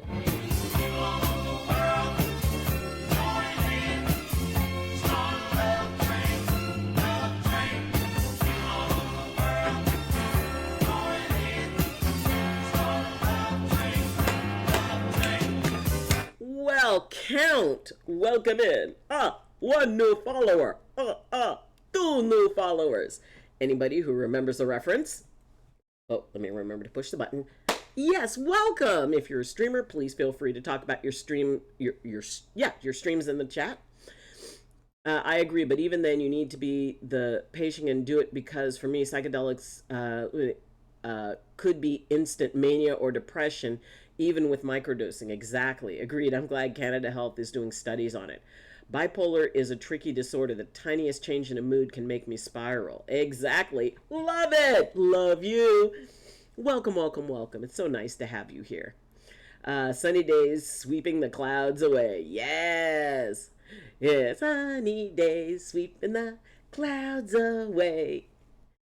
Yeah, it's probably exactly like when I faced the out of body thing and the warfare. I just know that it was a scary to watch. 2 years ago, I was messed up in the head so much. It's about learning the truth bigger than you, and I might understand if the universe is infinite. Would that not mean that there are infinite worlds, dimensions, etc.? Absolutely. Abso-freaking-lutely, that exist upon different lines, different realities. And again, I always got teased in school because I loved whistling that tune. Oh, sweetheart. Well, growing up in my generation, everybody was whistling that tune, the Sesame Street. The air is sweet. Can you tell me how to get to Sesame Street? As opposed to the Muppet song, the Muppet Show. It's time to get the music. It's time to light the lights. It's time to meet the Muppets on the Muppet Show tonight. It's time to put on makeup. It's time to dress up right. It's time to meet the something on the Muppet Show tonight. Oh my gosh, yes. Funny you bring that up. I was watching that show during the first astral projection at 5. Yes. Oh my gosh, the Muppet Show. My favorite Muppet, beyond all, was Animal in the musical group Dr. Teeth and the Electric Mayhem. You mean derealization? You can have an out-of-body experience. After my accident and job change, I took a mega zoomer dose in a hotel room and meditated to motivational meditation tracks and addressed the crap the crash took out of the bell tower. Yep. Or shook out of the bell tower. Yeah. I mean, any type of work that you do, any type of, work that involves medicine, herbals, anything like that. First off, making sure of all the safety pieces. And one of them was the idea of having a sitter. And a sitter is basically someone who, and while there are many people who are able to do that work and just kind of have it at a place where they can still have control, in some cases, people get up, they do things. Um, Being able to understand what a dosage does, being able to manage it. If a dosage has been incorrectly estimated, which is why a sitter is someone who basically understands what you're going to do, is familiar with, whatever the work is, and who knows how to manage it. Because there are people who, it's like they get up, they want to walk out, they go, it's like, oh, okay, well, I feel fine. No, you're not. Have a seat. We're going to get you something to eat. No, no, I'm fine, I'm fine. Which at the beginning of every work that I've ever done, the number one agreement is you do not leave until a sitter, an experienced sitter, says that you're ready to go. Because there are people who may seem absolutely, and they will swear they're completely fine, and then they go out and keel over in the parking lot. So, the idea of having people there who can be able to assist you, who can be able to support you, and who, if necessary, can say, you know what, you agreed. You agreed that you would stay until we feel you're ready. We need you to sit here for a little bit longer. It's sort of like when you go and give blood and you feel fine, and they tell you, no, you need to stay in the little sitting area drinking the apple juice and eating a cookie until they can come by, check you, and say, oh, okay, yeah, you're okay to leave. You know, I prefer to do it with a professional because the complex situation to have multiple disorders. Absolutely, Asta. And that's why, and I'm so glad you bring that up, because that's why when people figure it's like, oh, well, I had a fine time with it, this person will have a fine time with it, or take it to that next level where they believe after they've done it one or two times that they can tell somebody else, oh, well, just take this. No, no. Just because someone has done something doesn't mean they're qualified to lead it. It doesn't mean that they know to ask all of the questions that are necessary to get a background on whether or not that person should even be doing a work like that. And medications that someone's taking is crucial, before any type of psychotropic is taken. And, just like Asta was saying, and being able to understand, it's like, okay, you know for a sweat lodge, first question, are you able to sweat? Because if somebody is physically incapable of sweating, and there's a lot of people who aren't, there, it's an amazing number of people who actually do not physically sweat. Yeah, you don't go into a sweat lodge if you cannot physically sweat. There's certain medications if they're on. There's certain herbal supplements if they're on. When I used to help with sweat lodges, those were the things. There was an entire medical background that was taken into consideration, because you've got to consider everything about that person. And it's very easy to, because when somebody's had a good experience with something, of course they want to share it as like, oh, well, this would be a really good thing for you. It might not. And being able to correctly dose, that's like, you need somebody who is fully trained and who fully understands and has a background in it, and all of that stuff. And when I say fully trained, it's like they've got 10 to 20 years into it. And because even a tiny amount, I mean, you can titrate down, and it could still have a very, very, very strong effect on someone. And I've seen it. And, it'd be like, oh, well, it's only a tiny drop of peanut oil in that, and the person has a full on reaction because they're allergic to peanut oil. So, it really is very interesting to, when you look at indigenous traditions, when you look at, spiritual practices around the world, and how ceremonies are held and rituals, it is amazing. It's humbling. And the more that you come in with an open mind and empty perceptions, the more you get from it, and you realize that whatever you know is not really all that there is to know. But it's fun, and 100% professional, someone who can understand. I can be a sitter and have been, but I can't have a sitter. It causes me to spiral out since I'm normally doing it in a camping situation where there's nowhere to go alone or solo to address my inner self. Yeah. I mean, and one of the things one of the things that can cause people to spiral, and I'm glad you bring that up, is that if you're sitting with someone, you don't look at them. You're not supposed to look at them. And people often who are new at sitting, they will look at the person, but you're not supposed to. Because what happens is your energy gets involved in their process. So my guess is if you're dealing with a sitter, you're dealing with one who doesn't really understand that you're not supposed to look at the person who you're sitting for.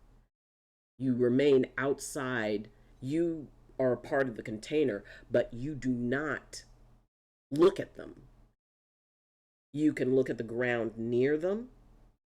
You don't watch them while they're doing it, because that I have actually seen that happen. I've experienced myself. Depending who, I would say to most people, I'm just fine. Yep, fake it till you make it. Nice. Wow. I wish I didn't sweat. I could have the AC on and still be yucky. Yeah. Randy Spencer, what's up, Doc? How's your Sunday going? My Sunday's going awesome and even a little better now that you're here. Now, I knew I could, before knowing what it was. I was very deeply familiar with paranormal and unexplained stuff. It's that there is no way to explain all there is to know in this world. It's also impossible to hold every ounce of knowledge. If you try to contain things, you can't contain things in one bowl if there's more there that can fit. Yeah. And it is very much about, coming in empty, coming in humble, coming in. It's like, you know what? I've been doing this for well, consciously for over 50 years, subconsciously my entire life, and even before birth. And I know that what I think, what I believe, means absolutely nothing. They're my thoughts and my feelings. And I say often, what I offer is an opinion. It does not apply to everyone. It's, it is a very interesting world to walk in. And I know that everything that I have experienced means nothing, and everything and nothing, which leaves me open to everything, because there's always stuff that I don't know. There's more that I don't know than I do. And it is always very cool. I've always found the best way to be the sitter is reading a book. Well, so you're listening but not involved. I mean, for me, because I get very absorbed in it, and that means I'm not perceiving. So you're not looking at them, but you're in a meditative state that is monitoring, their container. And for me, I mean, and I do know some people who, maybe they focus on the music that's playing, or, they're, you know, working with, and sometimes the sitter will also, manage, it's like, okay, I'm feeling this weirdness in their energy, so I'm going to burn a little bit of cedar. And see, that's really cool when you have somebody who can also handle an herb basket. The herb basket, for those who don't know, this is like an indigenous day. Herb basket is one person who is chosen who can read the container. And it's like, okay, we need to burn a little bit of lavender. Okay, we need to light a green candle.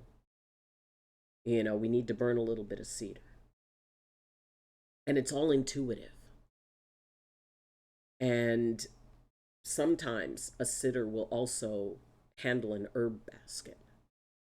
But, they perceive the energy. And sometimes they'll do, it's like, okay, we're going to do some copal because we need to bring that energy up. We need to intensify it. And then at the end, when everything's calm, when the process has gone to its completion and that person has, is settled, then a little bit of Palo Santo. Because Palo Santo will lock somebody in to the state they are, which is why it's often used after a clearing, because then you're locking in that cleared state. So, that idea that, for me, when I was, when I would do sitting, I would picture, their energy, the outer perimeters of their energy. I would connect to that. And then I would just walk that perimeter in my mind, in my energy. And if there was some place it's like, okay, it's a little bit tilty here, let's just do this. But you never interact with the person, you interact with their outer field. But, it is, there are definitely ways to, there's a lot of different ways to manage sitting. And oh God, I started 20 years ago actively being involved in ceremonies and stuff. So, and I've seen all kinds of different ways, whether they set up an altar or not. For me, it was always about setting a container before even when I was working alone or doing a meditation on my own. When I was 4 days alone on the mountain, I still set a container because that sets the energy. And, it really is an amazing thing. I mean, some people use containers, some people don't. Some people dress in white, some people dress in black. There's all these little nuances to ceremony and ritual, and all of them are right based on what it is that you want to get out of it, based on the tradition. Now, if you're going to follow a particular tradition, then you would, then yes, you dot the I's and cross the T's the way that tradition dictates. It's like I said, you can do a Choctaw Lodge, which is going to be very different from a Lakota Lodge. But if you're accustomed to Choctaw lodges and you go into a Lakota lodge and they say, and well, this is wrong and this is wrong, you should be doing this way. It's like, no, you shut your pie hole and you be humble. Your way is not their way. And if you are a guest, you go with their way. So, it is very, and doing breath works. There's some like the Maitri breath works. They have a very particular ritual that you follow. And there are other breath works that are much more casual. I mean, like I said, I feel it's important to set a container just so you can be able to manage things, the energy in it better. But if someone wants to do it without setting a container, it's like, well, good luck with that. I never knew about the herb basket. That could have been cool. I would read but listen for them to get up, etc. Even when I would be full trip with buddies, I ended up being the babysitter. I would get hyper paranoid, making sure people don't wander too far. I got to the point where I do it solo. I don't have to babysit. Yeah, I do find that sitting there and not looking while listening has a way of teaching you things. Exactly. I'd love to attend a sweat lodge and powwow. Also would love to attend an ayahuasca retreat to address myself once and for all. Yep. And keep in mind that, I mean, first off, make sure it's really, valid. If the first thing they talk about is money, avoid it. This is when you get like the true practitioners, that's not the first conversation to have. And the guy who did the sweat lodge that ended up, people ended up passing from, and a lot of people were hurt. That was $10,000 per person. Just because something costs a lot of money doesn't mean it's good. And this was a guy who had actually, he was one of the authors that contributed to the book The Secret. And what he ended up, the consequences, I don't feel merited, because he was actually in the lodge telling people, well, if you leave, that's like dying, and all of this. He would shame people. He tried to shame people into staying in. He had a sweat lodge that had over 40 people in it. You never do that. And he wouldn't allow them a break. You have rounds, so you have a break in between. And he did like 8 rounds. You don't do that. And he spent the whole time shaming anybody who wanted to leave. And the results were tragic. You can get somebody very charismatic, but if you walk up and you see plastic over a lodge, leave. That is not the way. And, if they're talking about money first, don't go there. Any type of work, understand that it will always give you more questions than answers. But it trusts that you will find your own answers. And the thing is, coming out of works, you have new information, but how it plays in your life is completely up to you. It is not, I mean, the thing is, you cannot address yourself once and for all because you are constantly evolving. And there are things that are in our lives that are tremendously painful, but are there for a reason. They're a reason for us to learn from. And moving forward, you can, unless you decide consciously what you want to fill those spaces with, if those spaces stay open, the exact same thing that was there before will come. It's like there's a ceremony called Shaktipat. Shaktipat is a very sacred Hindu ceremony where basically all of your karma, any negative karma that you carry, is removed. And it is transmuted by a guru. And I have participated in that. But the thing is, and what the guru made very clear, you walk out of here with clean karma and you can dirty it up before you reach your car.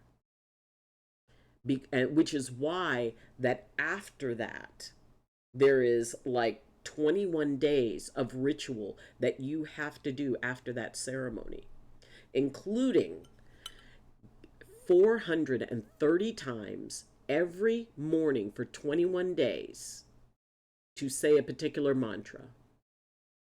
Om Bhutash Ringatat Shiraha Jiva Shivam Paramashiva Pade Yojami Swaha Om Yam Linga Shariram Soshe Soshe Swaha Om Paramashiva Mula Shringatam Ulasa Ulasa Jwala Jwala Prajwala Prajwala Soham Hansaha Swaha. You say that 430 times every morning. If you miss a day, you have to start over. But you need 21 days of that. There are diet restrictions afterwards. You don't just walk out and go, oh, okay. And as many of the, traditions and medicine works and things like that, the really, and another thing, that in order to make sure you're dealing with somebody who's legit, you ask about the aftercare. What type of diet do you need to do during that time? What type of prayers? What type of, lighting candles? What type of ritual do you do? And are they available to you to help you integrate that experience? If they just say, okay, we're done, goodbye, that's not a good situation. There are ways to find people, and there are practitioners out there who are absolutely amazing and who hold what they do with reverence. and being able to, you know, accept that, you are allowing yourself to be very vulnerable, not just physically, but emotionally, spiritually, mentally. So you want to make sure that that person has earned your trust. Never give your trust equal, without thought. You know, let's see. First conversation should be why. Absolutely. When that person talks to you about it, the first thing they should be asking you is, why do you want to do this? Oh, I want to be totally healed. Why do you think this will totally heal you? What are you basing that on? Well, I've heard about it, but you don't know. So let's have a conversation about why you want to do this. I had a woman who came to me asking me to train her as a Reiki master. And I said, okay. She goes, well, I know you can, and you just stand out because you don't go after people and say, oh, well, you should learn Reiki and you should this. Like, none of my business if they want to learn Reiki or not.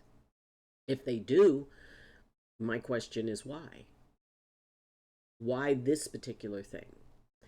And so she wanted to be a Reiki master. And I said, okay, I can attune you to a Reiki master. But why? Why do you want this? Well, and after a long discussion, I told her no. She wanted to be a Reiki master because her parents were Reiki masters. And it was a family tradition. And I said, okay, do you intend to practice? She said no. I said, well, then what's the difference from taking Reiki training up to that point if you're not really going to use it? And, why would you want to go for your master level if you don't want to do anything with it? Well, it's just mainly, so I could be what they are. They keep pushing me to do it. I said, and I'm sorry. I will not train you. I will not attune you. And she was a little bit upset. She goes, well, I can go to somebody else. I said, well, you'll need to. And I gave her the names of, I said, well, in the area, these are the teachers who I have the most respect for. And the thing is, none of them would train her either. Because what it was that she wanted out of it, when you tap into something like that, there's a price you pay. And part of the price of attuning someone, especially to the master level, is that you are karmically connected to what they do with it. You hold a responsibility as their teacher. And if they go out and do nonsense with it, that meant you trained them when you shouldn't have. And if you're just doing it for the money, that's a karma I don't want to take. So, the idea of any type of spiritual work, when you step on that particular path, I honestly don't recommend it for most people. And the idea of being able to do stuff is fun and it's cool and there's an energy and an adrenaline rush to it. And you pay a price. Everything we get, there is a price. And maybe it is that you're not able to, depending on the level you're working at, you may not be able to have relationships. You can, I've been alone for almost 20 years, which actually, no, this year it would be 20 years. And that is by choice. And it is also understanding that there's a lot of things about me that wouldn't work well in a relationship with someone else. If, okay, if they understood that level of work. But in most cases, spiritual work can be very challenging to a relationship. And especially if it's with someone who, either doesn't really support it, which, I mean, it could go with anything. You know, you could be very Christian, and if you're in a relationship with someone who's an atheist, at some point, you're going to have to make agreements on how you're going to manage that. And while, yes, it is absolutely possible to have those relationships, my choice was that at least at this point, it is easier for me not to. Because, especially if people don't really understand. And that's not their fault, it's not a problem for them. But for me, that energy works best in a solitary type of field. And like I said, it doesn't mean that you can't have a spiritual life and, have a romantic life or whatever. It just means that depending on the level you get to, that may or may not be helpful. So, and there's a lot of different things to it. And ultimately, it's for each person to decide, what work they want to do and what that work is going to demand of them. Sometimes it means being able to let go of any and all attachments. I mean, at those really higher levels, in the Buddhist tradition, you know, I I met somebody and they said, "Well, I'm a Buddhist, but just not a good one." And I'm like, "Okay, I'm intrigued." And then he proceeded to say, "Oh, well, Buddhism is all about, you give me energy and I give you energy." And I'm like, "That is not Buddhism. It's a thing, but, which is why I explored it, but I decided it wasn't my path." Okay, the Four Noble Truths of Buddhism. First, that due to its impermanence, to live is to suffer. Second, that suffering is based in attachment to want, needs, and desires. Third, that releasing any and all attachment to want, needs, and desires will lead you to nirvana, which is the perfect state. And fourth, the way to release those attachments can only be achieved through the Eightfold Path. So the idea of totally detaching,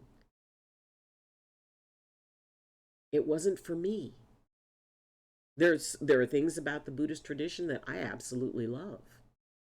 And, that sense of detaching from things that do not serve me and being able to kind of release the attachment to outcome, those are very cool things.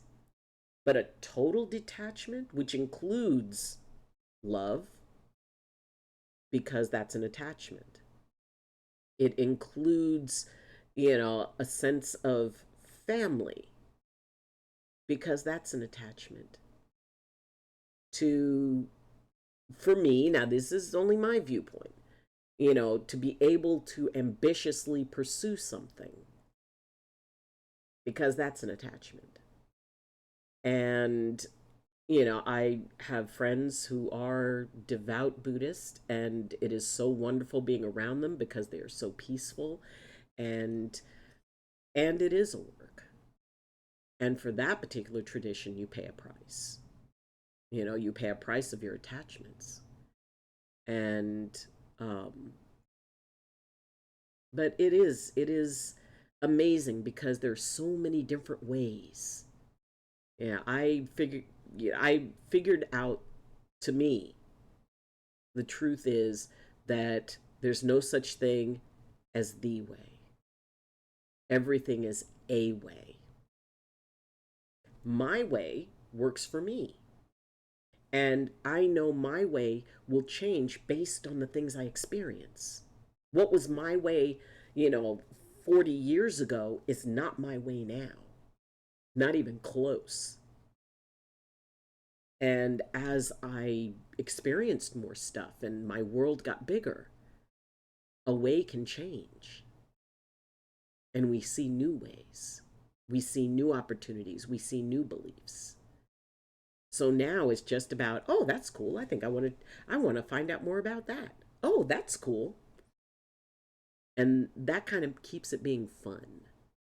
I mean, if something ultimately doesn't make you smile, it might be a good idea to evaluate, okay, what role does this play in my life?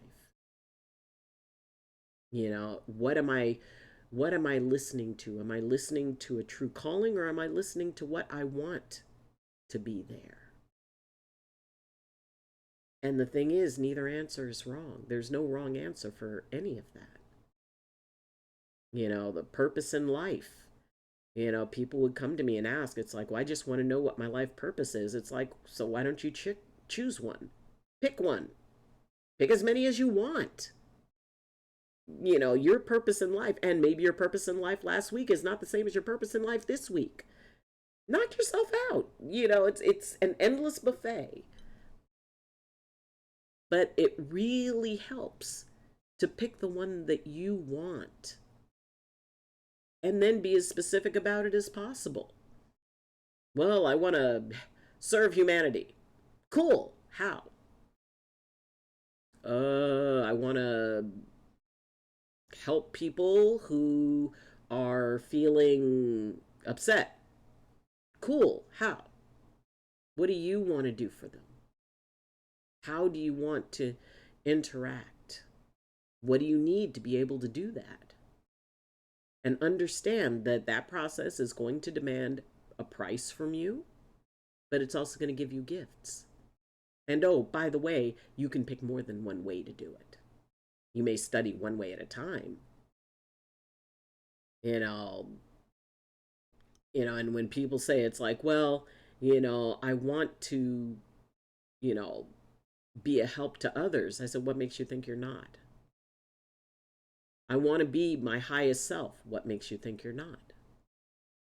You are the highest self that you know to be so far in your life. You're at the top of your personal evolutionary scale right in this moment.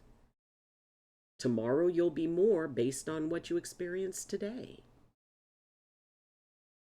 But who's to say you're not? Who's to say that if somebody says, I want to save the world, what makes you believe you're not? Any single kind act means you're saving the world.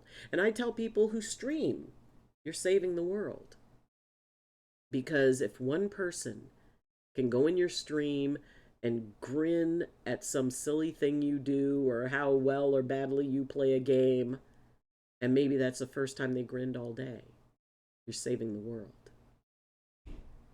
And the best part is, you can do it anytime, any day, and you don't even realize you're doing it. You don't realize the difference you make in people's lives. Because, frankly, we're all very biased. It's weird because it's like, well, I want to do this thing. Well, how do you know you're not? Well, I just know. Why? Well, because I don't believe that I'm doing enough. Why? Why don't you believe you're doing enough? Why don't you believe that your best in this moment is not good enough? Why do you feel you need to be more when you're going to be more? But it takes being more, by experiencing, by making mistakes. We grow exponentially from all the stuff we get wrong. And, our dream, kind of that dream world, to me, is kind of a way we can keep track of that. When we have those dreams that mean something, those not dreams, where we feel that we've gotten some type of information, but we just don't know what the heck it is. But we know we did. To be able to just sit with it and go, okay, either A, this is something that I need to quiet my life down, quiet my mind down, and actually just sit and gently think about it. Or Maybe this is a preview of a coming attraction that's not going to happen for another decade. You know, the possibilities are everything and nothing. So being able to just kind of learn to be patient with it, learn to be patient with your development. Everybody wants to, rush to the finish line. But the thing, that finish line is the starting line for the next race. Who you are now is an amazing being. You are so much more than you could possibly know or possibly perceive. And a big part of that, and the really fun part of that, is that even if you could perceive it, how amazing you are, tomorrow you're going to be even more amazing. That is an ever moving goalpost. It's, I want to heal others. First question is, why do you want to do that? And second, what makes you think they need healing?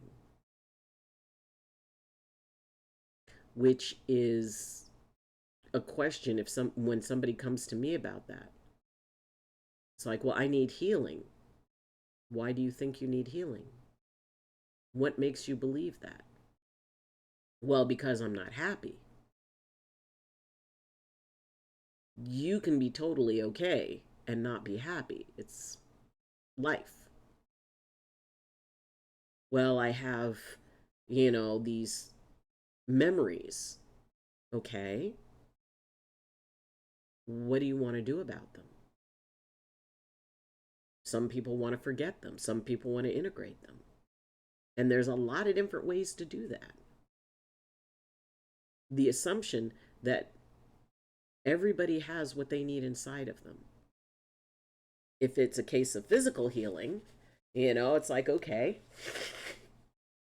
which I guess was an advantage for me to be a doctor, because it was kind of like walking both worlds.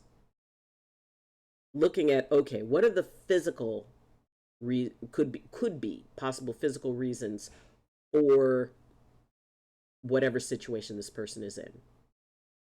What could be the mental or emotional issues, and what could be the spiritual or energetic issues? And figuring that any given thing that anybody is going through is going to involve all three of those. And coming from my background, it was like, okay, if somebody says, well, I've got this pain in my upper back, and I've been told by a psychic that I have that because I was, stabbed by a spear in ancient Babylonia, and it is a spiritual wound and all of that. And it's like, okay, first off, I will not tell you that that's not true. I will also look at them and say, well, how about we look at the physical reasons that this could be? And I literally had someone that was that exact scenario, that they said they had been told by a psychic that the reason they had that, so they wanted me to energetically clear it. And it's like, okay, and can I examine your back? So I checked them. They had a rib out of place. I said, okay, here's what I'm finding on a physical level. Would you like me to address it? And they, okay. So I adjust it. And all of a sudden their eyes got big. I was like, oh my God, it doesn't hurt. I said, okay. I said, we are not going to discount that there could be an energetic aspect to it. So what I'm going to do is, we're going to do a little bit of clearing work around that. That's no reason not to. And, it was, but they had a hard time believing that, it's like, okay, you need to get a new chair. You need to check your posture. You need to, because, I would also talk about the structural stuff. And since that was the first place I would go, and yes, there were some people who had major energetic issues, neck pain. And when I would check them, it's like, oh, well, I get my neck adjusted a lot, but it never seems to do it. And it's like, okay, what I'm perceiving is that there's somebody who you're not telling the truth to, because throat chakra. And, and I said, well, I said, I will take care of your neck from a chiropractic viewpoint. I said, but if chiropractic treatment has not been helping, I said, and I'm getting a very strong feeling there's someone you're not telling your truth to. And the person got very quiet and they left. And then a week later, they came back and they said, thank you. I told the person the truth. I don't know how you knew, but I told them the truth. And after that, their neck responded to chiropractic treatment. We were able to get it lined up, and it stayed lined up. And, so you have to look at a lot of different things. It could be 3 different things causing one condition, or it could be, one or like 3 different conditions, but they've got different things that are causing it. It's not like, oh, well, this one thing is causing all of this. No, sometimes there's multiple things that are contributing. You know, let's see, I tell my kids, life is not happiness, it's happy moments. Exactly. And Fire Nutter, Captain Firebeard, welcome, welcome, welcome. So the idea that, when we're able to look at the things that are challenging us from more than one perspective, and we're looking at all of the things that are trying to give us clues and hints, which includes dreams, it includes a sudden thought that comes into your head, it includes a sudden gut feeling about something. There's a lot of different things on a mental, physical, and energetic level that are all trying to help us out, all trying to help us figure stuff out, all trying to help us evolve and transform. And sometimes they're hard to listen to. And sometimes we want to explain it away for something. And maybe it's our imagination and maybe it's not. In my feeling and in my experience, it's very rarely just a matter of imagination. That thought is coming from somewhere. That gut feeling is coming from somewhere. That feeling like you're being directed comes from somewhere. And that said, you never surrender your autonomy to a feeling. It's like, when you have a feeling that it's like, wow, I'm supposed to go on a spiritual quest. I need to walk away from my family. I need to go up on a mountain and meditate for a month and all this other stuff. Yes. And if now is not the time for that, it's like, you know what? I understand that this is a part of a path that I will take. It's just right now is not the time for me to take it. It's okay to say maybe later. Because it is about autonomy. And to me, it's very important for us to remain autonomous even with ourselves. And even with our higher self, if we feel like we're being spiritually guided towards something, yeah, but you'll still be spiritually guided toward it later. But if there's something that you really need to attend to now, maybe it is your job, and you can't just walk off the job for a month right now. It's like, okay, I cannot do that now, and I can plan for it. I can make a space where I can do that, and I'm not going to be distracted by the fact that I know I need to be doing something different, or I need to be taking care of certain responsibilities, because we all have those responsibilities. One way or another, we have responsibilities in our life. Even if you don't feel like you do, you do. And being able to manage those in a good way, and again, keeping the conscious you the one to hold the gavel on your counsel. Even Because believe me, there have been times when I've told that spiritual aspect, I'm sorry, I can't do this now. I have obligations. We will do it. We will we will get there. And it's prioritizing. And that's okay. All spiritual work is a journey. There is no actual destination. There is no end to the journey. Like I said, the finish line for one race is the starting line for the next. And anytime you reach a particular level, it's only going to give you a view of a higher mountain that you get to choose whether or not you could always stay where you're at. It's like, you know what? No, I'm good at this level. I'm good working at this space.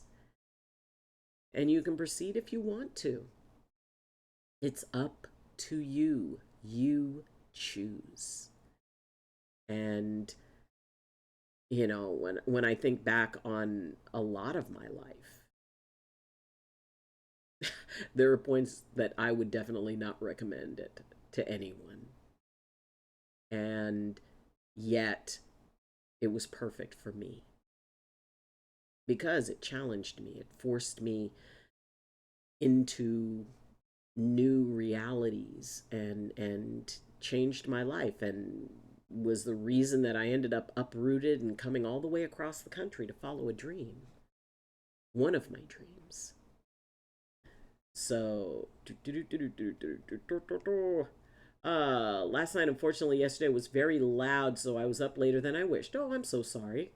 Recommendation for gas that's stuck. I try my best, but it does not come out well regarding it's going to drive my mom nuts not to be able to gassy induce food. Okay. Peppermint tea.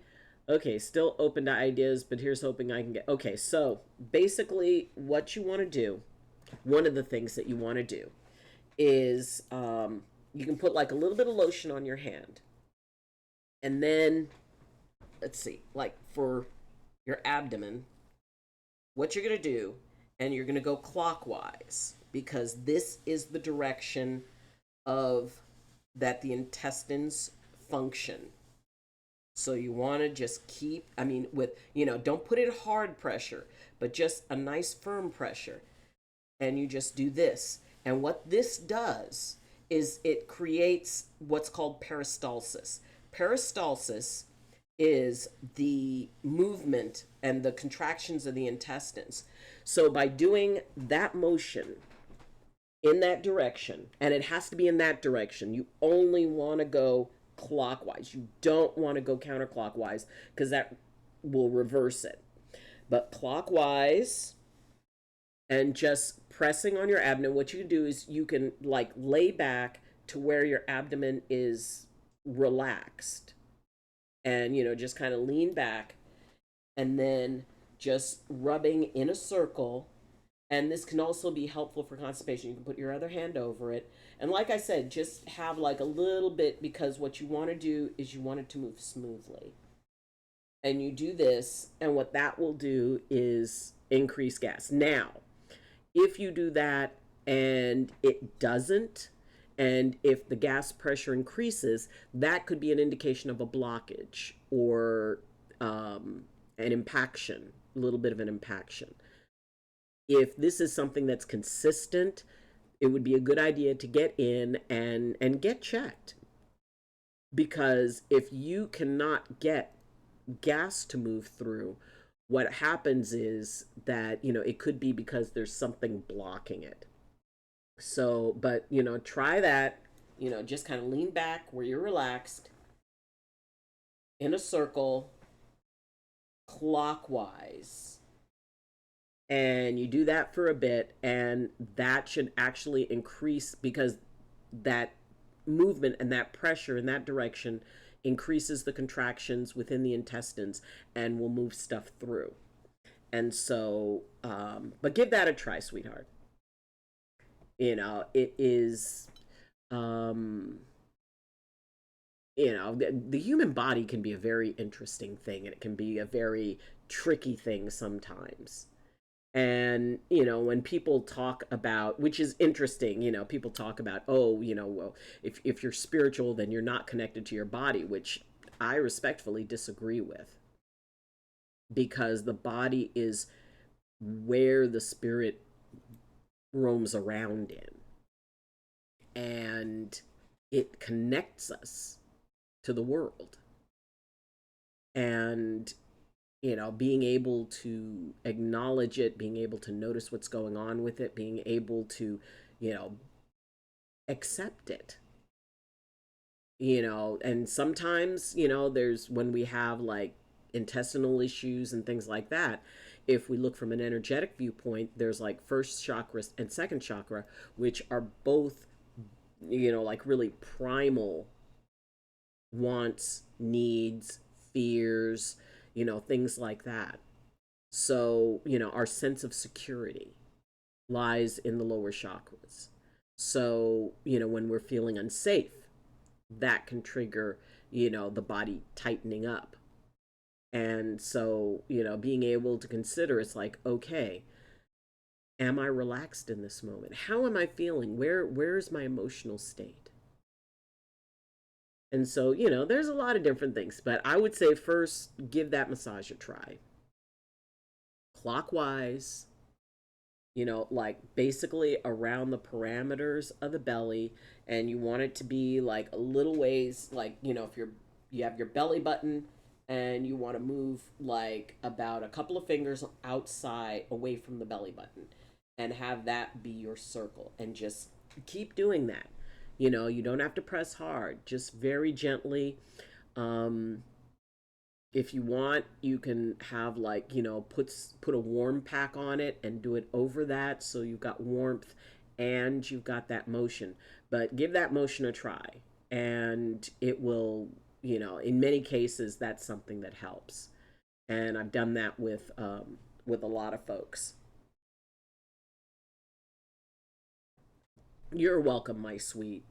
Just do that for a little bit and then let me know how that works.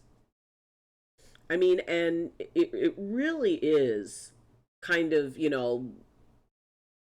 being able to figure out what works for us, what works for you. Because what works for other people might not work for you, and what works for you might not work for other people. And, okay, Arby, I know I've been moving you around a lot. There you go. Somebody once said that Arby was like he was staring into your soul. And Arby, some of you don't know the actual story behind Arby. Arby has been with me for almost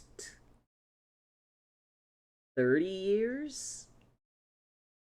No, he's been with me almost 20, oh, just over 20 years. And Arby, the two letters Arby, stands for Reiki Bear. And Arby used to help me do energetic work. And the interesting thing was, I actually attuned Arby. Arby is a Reiki master. And before anybody says, you can't tune it, tune something and da da da, all things have spirit. That's a druidic tradition. And there's always been something about Arby that, when people come in, and they would come into my office, they'd sit down and they'd hold on to him, and they said, there's something weird about this bear. I just feel safe. And, they thought there was something magical about him. And also, one of the Reiki practices is doing Reiki over distance. And I would use Arby as my surrogate. So I would actually go through and do the Reiki with Arby, but I'm focusing on the person who's receiving it. And it was amazing. It actually worked very well. Oh, follower age. Yeah, sometimes the follower age thing gets a little hinky, and you got to do it like a couple of times. Last followed 2022. Oh my gosh. Yes, 3 years, 144 days. Wow. So, and however, when, there's, so much that is in this world, both seen and unseen. And magic is basically, to me, magic is defined by the person who's experiencing it. Because I don't think any two people will have the exact same definition of magic. I mean, to some, it's like sleight of hand pulling a quarter out from behind your ear. To others, it is arcane and something based in tradition and ritual. And, for others, it has more to do with ceremony. And for some, it's just how they walk in everyday life. Magic is what surrounds them, kind of like the force, it surrounds you, it fills you, moves through you. You're a part of it, it's a part of you. Some believe that magic only happens after extensive training, and that, you need to have somebody else tell you when you've achieved it. And for some, it's like they just know it. May I say that you're all actually magical? You know, anybody who's ever been called weird, weird, as we hold it here, comes from the word weird, which means magical, which all of you are, every single one of you. And your magic is unique. There used to be a book series called Xanth, Xanth. And in Xanth, it was this fantasy world where everyone had magic, but each person's magic was unique to themselves. And magic was never duplicated. And, there could be like, if under plant magic, but it's like one person could talk to plants, another person could help plants grow, another person could make plants die. So it was like both in light and shadow, but no two people would have the exact same magic. And I read that a long, I mean, I was a child and I read about that. And the first book dealt with a young man who was born, they believed that he was born without magic. He had no magical ability whatsoever. And I won't spoil it, but shall we say that he ended up with a magic that was just one that nobody understood up until that point. He was the first one to have that type of magic. I mean, it was a really good book series. Who wrote that? Hold on. I also loved Anne McCaffrey's Xanth book. Okay, the Xanth series. Oh my gosh. Yes, A Spell for Chameleon. Piers Anthony, he was the one who wrote the series. Castle Rugna, Source of Magic. Oh, I've got to get back into reading some of this. Ogre. There was, I mean, and there's something in, like, a lot of the old fantasy books. Do you have, like, any fantasy books? Let's see. Anne McCaffrey.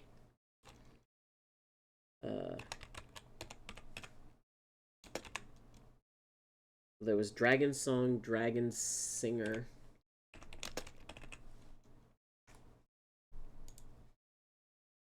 Yep.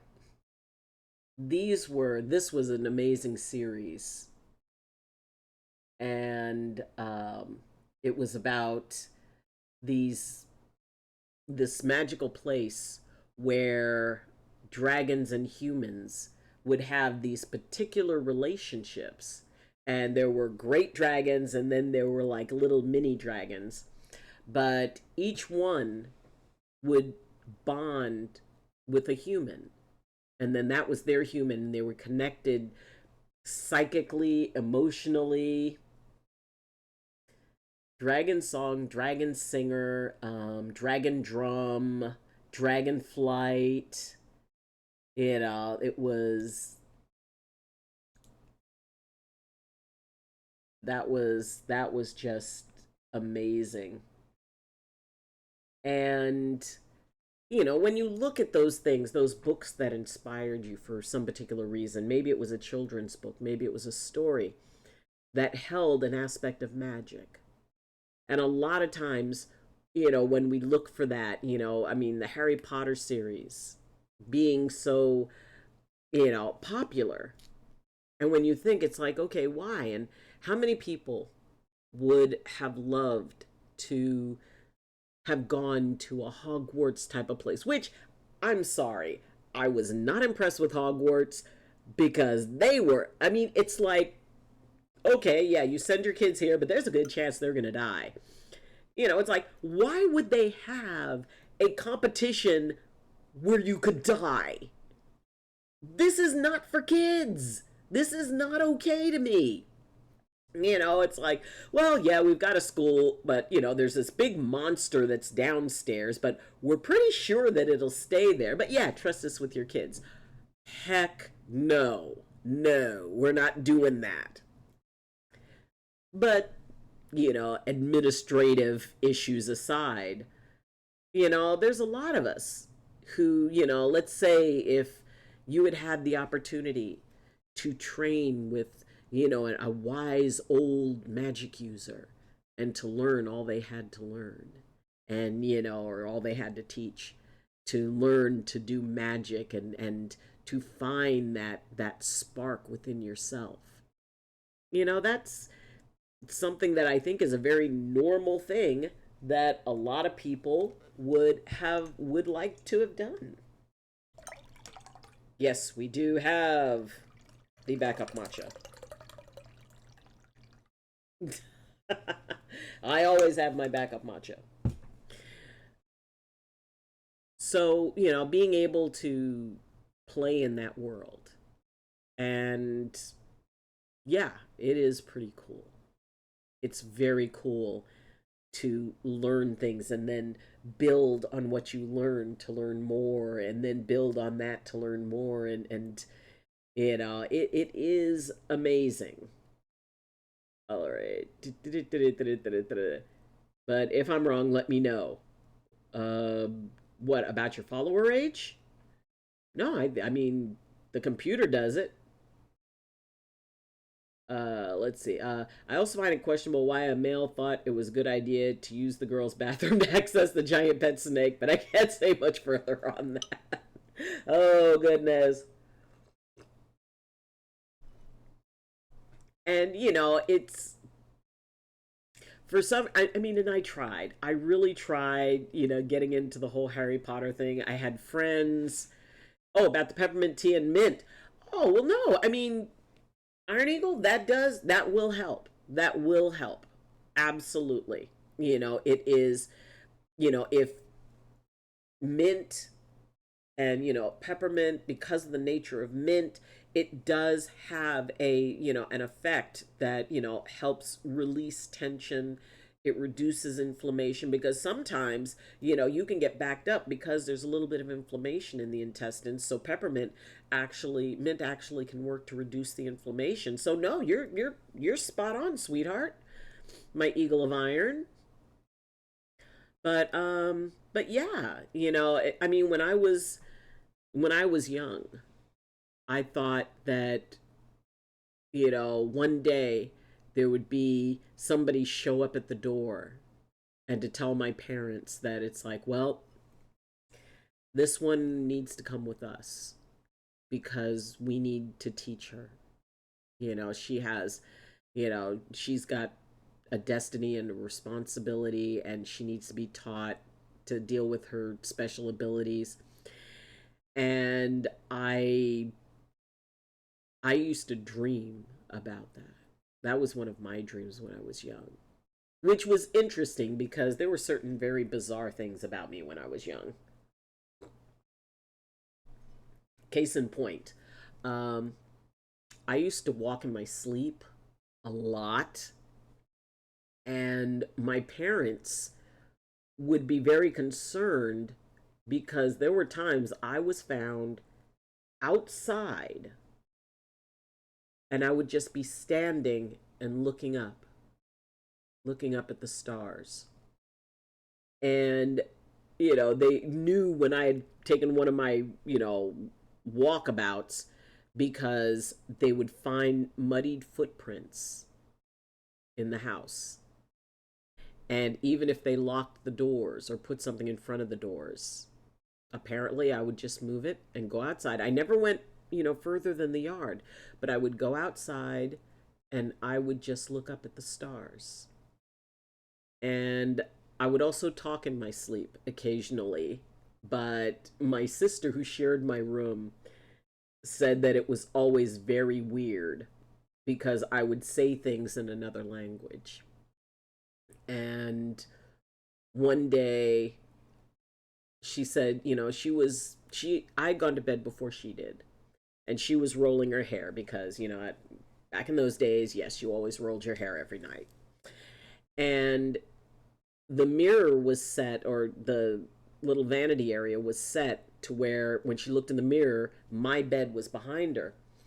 And she said that I sat up,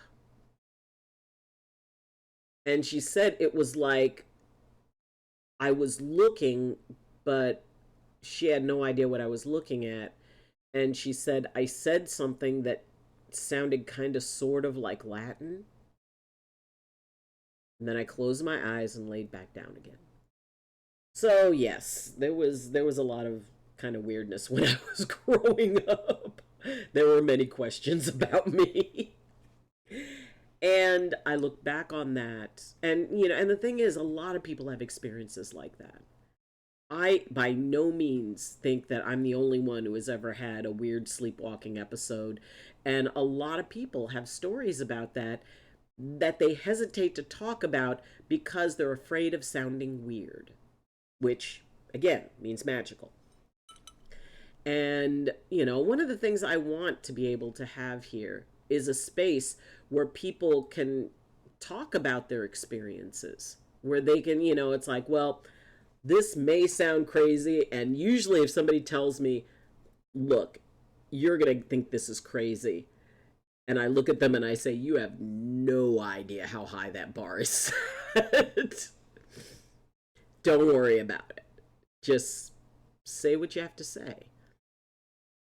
And sometimes a part of someone's evolutionary transformational path is just to be able to feel like they can talk about something and not have people look at them as if, they'd just grown a third head or something. It's like, okay, all right, okay, you've got three heads now. Or, you know, it's really, because, I mean, in some ways it's sort of like being a gamer.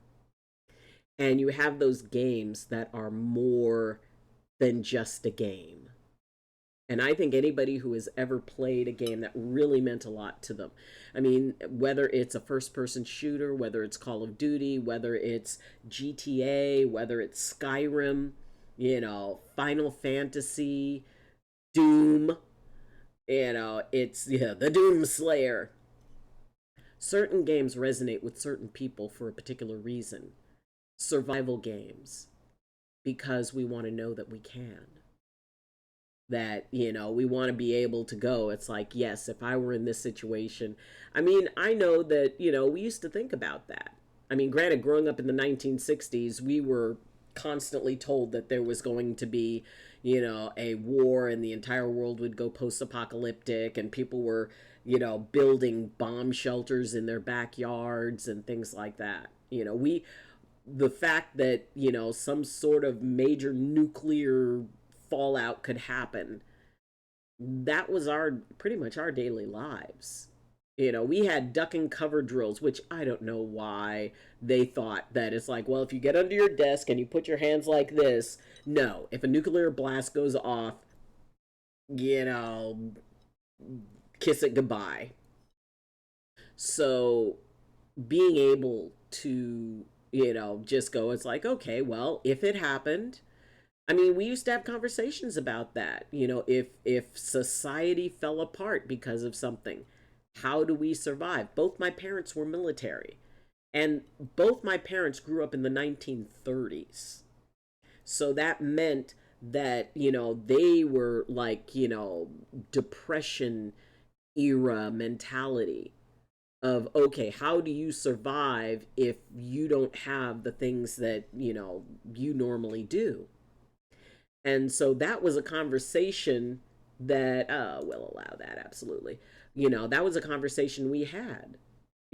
I mean, to the point where my dad had already picked out, like, there was a couple of neighbors who had RVs, and he said, things go bad, that RV is ours. It's like, Dad! And he goes, hey, I'm just saying, I'm just saying. If I can get to a dealership and steal an RV there, but otherwise, we'll take that one. And, it was just funny because to us, and now, you have video games where you get to actually act out. Okay, how would I manage this? 7 Days to Die. Not a fan of zombies. Really, not a fan of zombies. But things like Fallout. How would you live every day managing in a post apocalyptic world?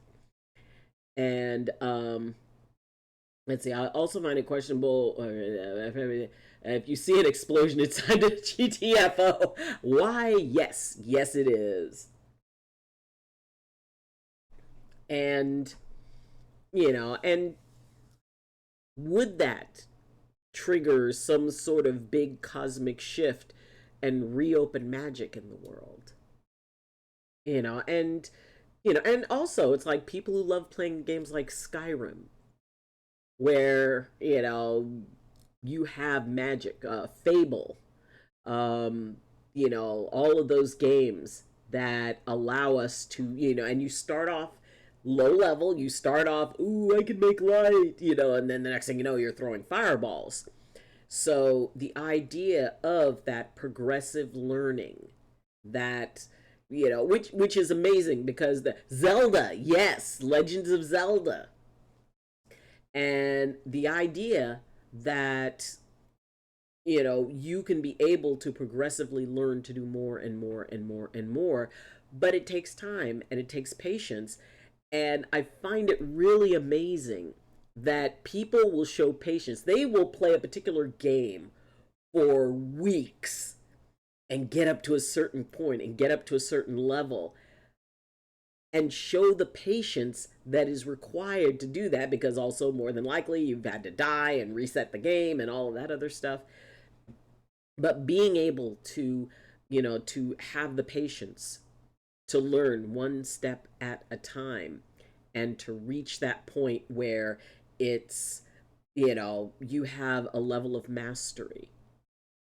And I think that's probably part of the big attraction to that, is that thought that maybe, we would be the chosen one, realizing also that there's responsibilities, that, that being the chosen one can kind of suck too. It's like, Frodo, yeah, you're gonna lose a finger in this. If somebody told Frodo up front, it's like, well, yeah, we need you to take this ring, but you're gonna get kind of screwed up in the head, you're gonna be traumatized, you're gonna be tortured, you're gonna lose your finger, and you're gonna get stabbed to the point with a wound that will never heal. If I were Frodo at that point, I'd go, question? Why can't we just call the Eagles? The Eagles fly us there. We dump the ring. We jump out. We take Eagle flies us home. That'll take what, an hour? 2 hours maybe if we hit a headwind? That was the one thing. Now, I love The Lord of the Rings. I absolutely, and packed away in my stuff in my storage, I've got the big red book. I've got the big red book for Lord of the Rings and the green book for The Hobbit. It's all embossed and everything like that. And I would sit at my old house, and I had like a Queen Anne chair, and I would sit and my foot would be on a footstool, and I'd have a cup of tea or maybe even a glass of wine, and I would, be reading. Okay, shout out in the chat if you still have an affection for actually holding a book. Now I know that there's like Kindle and all of that stuff and books on online and all of that. And yes, the great part is that, even as your eyes are getting bad, you can make the text bigger, you can make the text smaller, all of that stuff. But there's something to me about holding a book. It's oh, it's very cool. And, however, it's always a good thing to be able to, go with the new technology that's out there. Because, like I said, the worse your eyes get, the nicer it is to be able to make print bigger. But, I do think that that is a part of the attraction of some of these games, that you get to be the chosen one and you get to figure out how to survive. I have the HP books, all seven of them. Nice. I mean, that idea of seeing the books on a bookshelf, that was, I always liked bookshelves for some reason. I liked going to the library. It was like, and to me, each book had a feeling. When you take it and you hold it and you turn those pages and you get totally absorbed in the story, and it's almost like after a while, you're not just reading the words, you're picturing it, you're running that movie in your head. And then even when you put the book down, you're still thinking of, oh, well, what I would do in this situation, what I would do in this other situation. But, it's bringing magic into our lives. It's being able to say, I can stand in the fire and won't shrink back. I will do what is necessary. I will become that legendary being that I'm meant to be. I know that exists within me. I know I'm stronger than the zombie horde and I can survive. And yeah, there is something about that. That's, I think that's why resource management games are as popular as they are. I mean, Raft and, well, the forest, if you don't include the fact that you've got bizarre cannibals chasing you. But yeah, that thing that I think we all want to prove to ourselves. And what I find interesting is part of that is I want to prove that I can be more, but you're more anyway. You've overcome 100% of everything you've faced, which is a pretty darn good statistic. You have dealt with things and addressed things in your life. You have, you know, stood in the storm, you stood in the fire. And all of those times that you did not even know how you were going to get past the situation, that even an author of a fantasy novel would not be able to picture this type of challenge. But every single one of those is a memory now, which meant you got through it. And sometimes our dreams are there to remind us of what we can get through. What it is that we want, and really taking a look at why we want it. What is it about that particular goal, that particular thing that you want to achieve? Understanding there is no wrong answer to that question. Well, I want to be a wizard, Harry. Why? Why do I want to be a wizard? And a lot of times, that is the one question that we do not ask ourselves, is why we want something. Well, because I want it, because it'll make me happy. Why do you think it will make you happy? And how long do you think it will make you happy? Do you believe that, because I've learned to accept that anything that will make me happy for a while. And then there will be something more. It's, and there's nothing wrong with that. That something will make you happy for a while. Oh, if I could just get this game, if I could just beat this game, or when I was going to chiropractic college, Before then, I was getting the prerequisites out of the way, and it's like, oh my God, if I could just make it through these prerequisites, I will be so happy. I will ask for nothing else. I just want to get through that. And then I got through that and I got into chiropractic college. And I was extremely happy. And then the reality of what was required of me every single day. Oh my God, if I could just get through this quarter and pass all my classes, oh my God, I will be just so happy. I won't ask for anything else if I can just get through this quarter. And one quarter, by the next quarter, by the next quarter, I got through.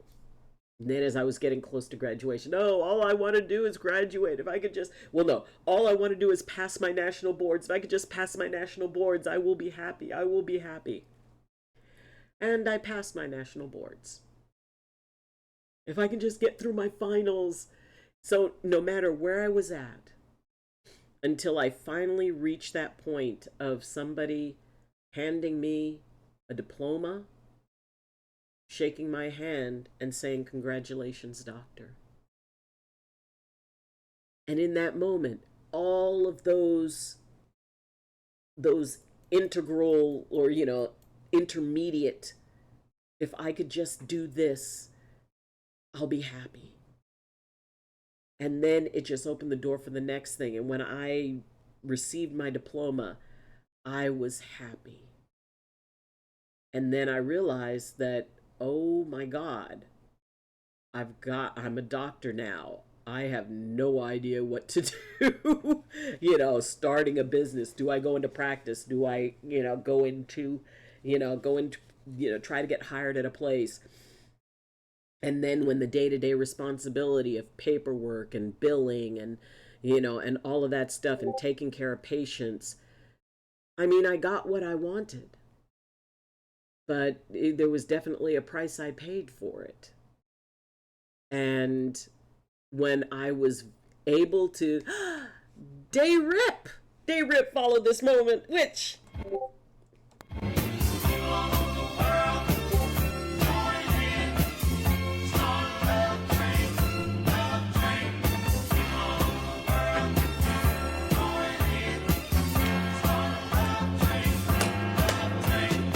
Yes, Day Rip, thank you so much for the follow. That is so sweet of you.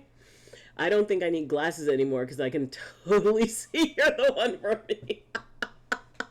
Oh my goodness, you're such a sweetheart. Oh, and also, if you are a streamer, please feel free to talk about your stream in the chat. We do not mind that here.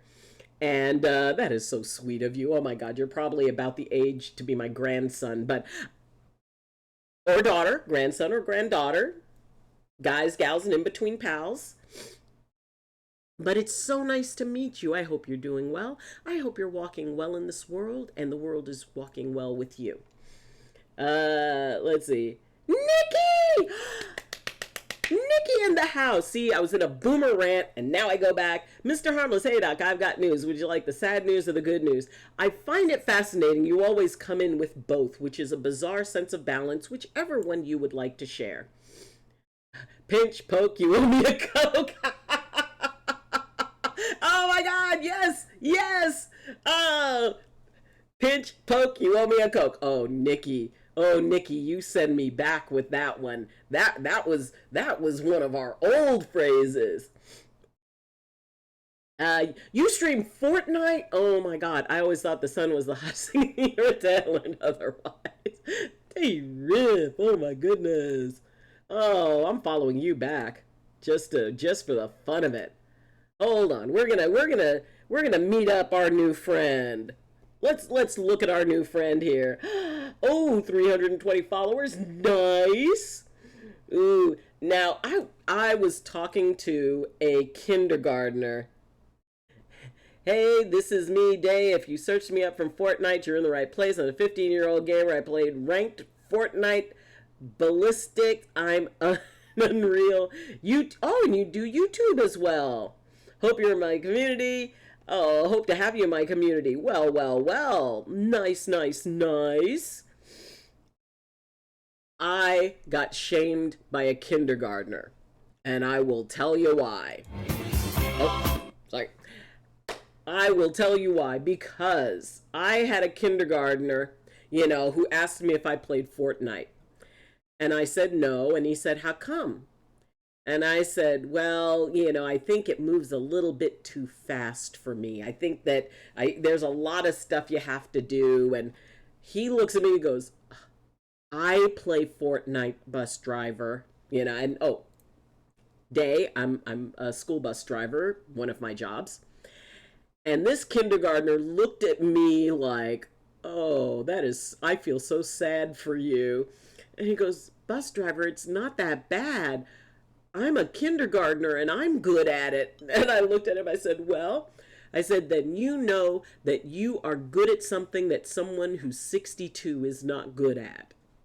And he looked at me like, I'm better than a grown up at something? I said, absolutely. I said, you would just completely take me out of the game immediately. You probably play 100 times better than I would. And he was just like, I'm sorry. I said, no, don't be sorry. Be proud of yourself. So yes, I got schooled by a kindergartner on Fortnite. First, it's been 1 year since my favorite YouTuber has passed away. Oh, blessings. He's the reason I got so into comics. He'll be missed but never forgotten. Well, that's sweet. I'll always remember when I started the bee jokes when you were playing Don't Starve. Yes, the bee jokes. We got to play Don't Starve again. Second, I found a colony of bats.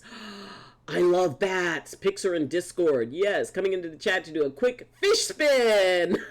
Oh, enjoy the loving lurkers lounge. Refreshments are in the corner and feel free to put your feet on the furniture. You want more Riz lives? Oh, you go. You throw those out there, my friend. Also, hold on. Bam.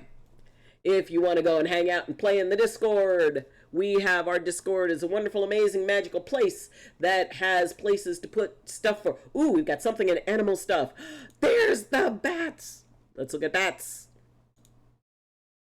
Oh my God, look at those little ones in there. Okay, you see them? You guys see those?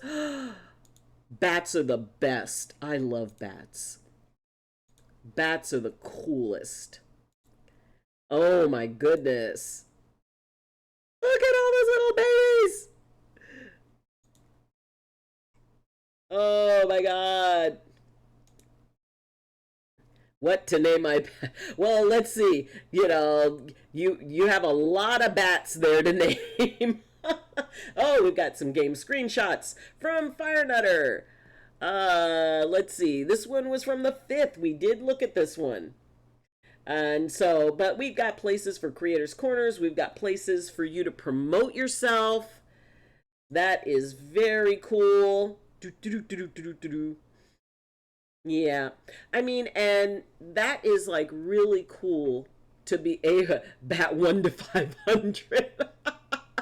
Are you a book? Because I'm totally checking you out. FYI, these are just for fun, not being serious. You know what day? Somewhere out there is going to be a 15-year-old girl who thinks that you are the absolute bee's knees. That you are, see, and that's the thing, the fact that you practice that. You gotta practice in order to get really good at it. Oh, but welcome to the community, sweetie. It's so nice to meet you. And lol, I'm being hit on by so many people lately. It's wild. Hey, you're out there doing a thing, and the thing is, I'm sure you're absolutely adorable. And the idea that it has to do with your energy, it has to do with, the thing that draws people to someone is not necessarily, I mean, there's like the physical attraction thing, but it's a person's energy. When you come across and that bright light that you have inside of you day, that, that thing that shows not just, fun and acceptance, but that you help people feel safe. Someone watching, you play Fortnite, and even though you're out there pew pew pew and all of that stuff, that your kindness and your good nature and the humor that you bring into it, that shows, that someone can feel safe with you. And I'd be willing to bet dollars to donuts that you're someone that other people, like, your friends, they say, you know what, I really like talking to you because you're really easy to talk to. You listen to me. And I would be willing to bet that that's something that people say about you. Yeah, I'm 15 too. Yes. Yay, Fruity, what's up? Now I feel old. You feel old. I mean, at 15, yes, that would be a great grandchild. I also got hit up by that game team again. Yes, but this time with the current best pet in the game that I'm aware of. I'm telling you, Fire Nutter, Captain Firebeard, this is going to be something, because once they start realizing that you're interested in their game and that you support it, they will start, it's like, hey, would you try this out? Would you try that out? Let us know what you think about that. And you are moving toward becoming a gaming review influencer. That's it. Yeah, thanks. I getting hit on is what you get when you're 6'1" at 15, all and play sports. You know what? Like I said, it has to do with that thing inside you that comes out when you interact with people. Maybe, you've got a really great smile. Maybe you're just very relaxed. Maybe you don't go into a judgy place. Maybe, like I said, you help people feel safe. You help people can relax around you. And that's something that's probably one of the most attractive qualities that anybody can have, is their ability to make others feel safe. See, that's the best part about drinking matcha. Best part about matcha is the fact that even when it starts to cool down, it still tastes good. Warm matcha or cold matcha, matcha's good. Let's see. I sent what his wife posted. If you want to say, yeah, I saw it over in the DMs. Just got back from a church. Yeah, I'm 32. That's why I'm saying I feel old. Yes, you're almost as old as my dad. And and my dear Iron Eagle, at 32, you would not only be young enough to be my child, you would be my youngest by a bit. Do you live in Tennessee? Because you're the only 10 I see. Oh, the girls at school must love you. Or the kids. Again, guys, gals, in between pals. Sadly, I gotta go walk the doggos. Well, I'm sure the doggos don't think it's sad, but I have a story I wanted to tell you, Doc. I want to hear it. I was changing my desktop thermal paste and I found out the fans weren't plugged in. Geek Squad just made a lifelong enemy since they're the ones who put it together. You were betrayed by the Geek Squad. There will be freaking retribution for that. Oh my gosh. I mean, it's like there have been times when the Geek Squad, it's like, really? Really? Really? I have heard horror stories about what the Geek Squad did. My dad is turning like 42 this year, or this month. Ah, are you a Chinese finger trap? Because I can't seem to escape thinking about you. Oh, you're adorable.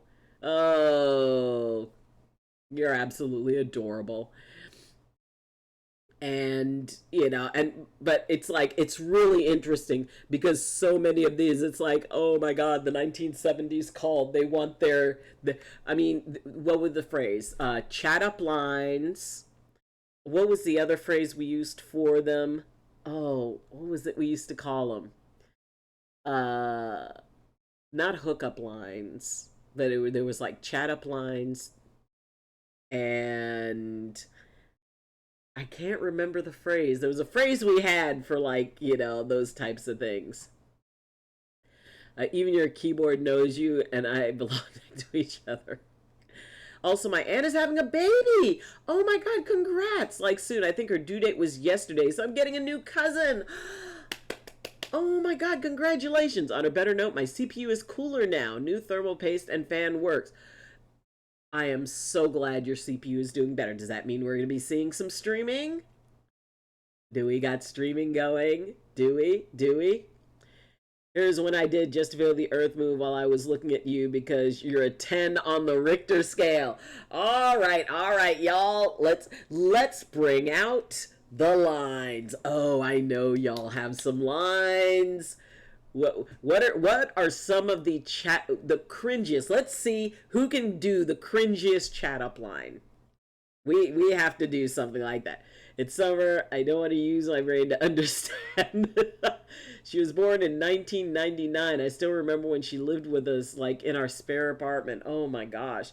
I'm telling you, time flies. I think we just called, pickup lines. They were called pickup lines. You know, I'm not a photographer, but I totally picture us together. Oh, yes. Oh, that's from the 70s. Are you Googling this? 70s pickup lines? Oh, it's like, did it hurt? What? When you fell out of heaven? If you were a triangle, you'd be a cute one. Oh, we gotta go with the geometry ones. Oh. Yes, it is. And Fruity Leaves. Congratulations on a new life coming into your family. I hear you're good at algebra. Can you replace my x without asking you? People always talk about x and y, but never you and I. That's right. Oh my goodness, it's fun. And second only to those. Oh my god. The 50 ways to leave your lover. It was a song that came out. I don't know how many of you remember it. But get on the track, Jack, make a new plan, Stan, don't need to be coy, Roy. The things that you say to somebody to get them to go away. Bear hair. Can I have your basketball jersey? I want your name and number. No, I gotta dress it. Yep, it's oh my gosh. It's I remember I was in a club in 1982 and this guy comes up to me. Now remember, the 1980s. Okay, hold on. Hold on. We got to get the full picture here. 80s club clothes. Okay, so in the 1980s, you gotta get the full impact of this. What was hip in the 1980s. You know what? Okay, we're gonna go with this because this does better images. Hold on. 80s club clothes. Okay, images. Okay, for those of you, this was the stuff that was popular in the 1980s. Diamond Dog 8821, welcome to the party, pal. Yes, these were the 80s. This was what was cool. Yes, proceed to cringe because your parents dressed like this. I guarantee. This is what, and we had roller derby. Okay, 80s men's. What was cool for guys to wear. Okay, this was considered. Oh, wait a minute. I gotta move me over. What? Nope. There we go. Okay, this was considered a very cool outfit. Let's see. Oh, there we go. There we go. Guys who looked like that was your fathers and or grandparents. This was considered very cool. So, for the story, I'm trying to see if yes, this striped thing was considered cool. Let's see. Oh, and the hair. You had to have the 80s hair. So, anyway, there was a guy in the club who walked up to me. It was wearing something sort of like this. And he had this other guy with him. And so he said, "Oh, you know, do you have a pencil?" And I look at him and I said, I got a pen. And he said, "Oh, can I borrow it? I need to write down my friend's number." And I'm like, "Okay." So he takes this little piece of paper out and he asks his friend, "Oh, what's your number?" And so his friend tells him a phone number. And then he turns around, looks at me, and he goes, "How about yours?" And I just looked at him and said, "Keep the pen." Oh my gosh. But yes, did one of the things is like, "Oh, well, did it hurt? You know, or did you hurt yourself when you fell out of heaven?" Oh, and it's like, oh, there were some old, oh, what was it? Okay. 70s and 80s pick up lines. What were the things that we... Oh, here we go. Let's see. "Hershey Factories makes millions of kisses a day, but I'm asking for only one." Oh, are you from Tennessee? Because you're the only Ted I see. "What does it feel like to be the most gorgeous girl in the room?" "I thought that this was a bar, but I must be in a museum because you're a piece of art." "Are you a pocket watch? Because you've stopped me in my tracks." Which also was, "Are you a stoplight? Because you stopped me in my tracks." "Do you believe in love at first sight, or should I stroll by again in my carriage?" Oh my God. Pickup lines. "Do you have a map? Because I just got lost in your eyes." "Are you a campfire? Because you're hot and I want some more." "Are you a pop-up book? Because you're a surprise on every page." Oh my gosh. Let's see. "I'm a raindrop. I'm falling for you." "I lost my number. Can I have yours?" Oh my goodness. The nostalgia of that.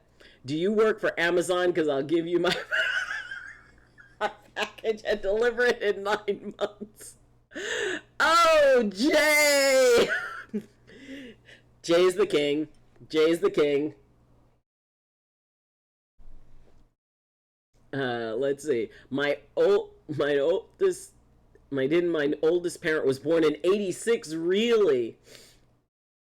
"Are you YouTube? Because I want you to be mine." Yes. Howdy. "Growing up with cowboys, cattle ranchers, I don't think my pops has ever dressed like that." Oh, goodness gracious. "And Diamond Dog, it's so fun to meet you. If you are a streamer, please feel free to say so. We love hearing about people who are streaming." I started a whole thing. You started a whole thing. I unlocked your memories. "My mom was born in '82, my dad in '83. I thought, given my autism and learning disabilities and everything in between that I do have, then I had a thought, what if there's something otherwise not typically known or seen that may have been missed that could be in the energetic magical aspect that influence in those things otherwise not aware of? Just figured, who's to say that's not when there's nothing to prove that?" Absolutely.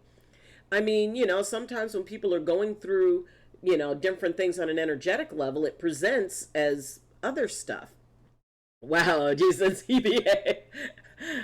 "I know we're not socks and we make a great pair." Yes. "You know me as Pagan." Oh, Pagan! "Changed my name to the gamer tag so it's easier on live." Oh my gosh, Pagan! Hello, my dear. How have you been? Are you sunburned or are you always this red hot? Yep.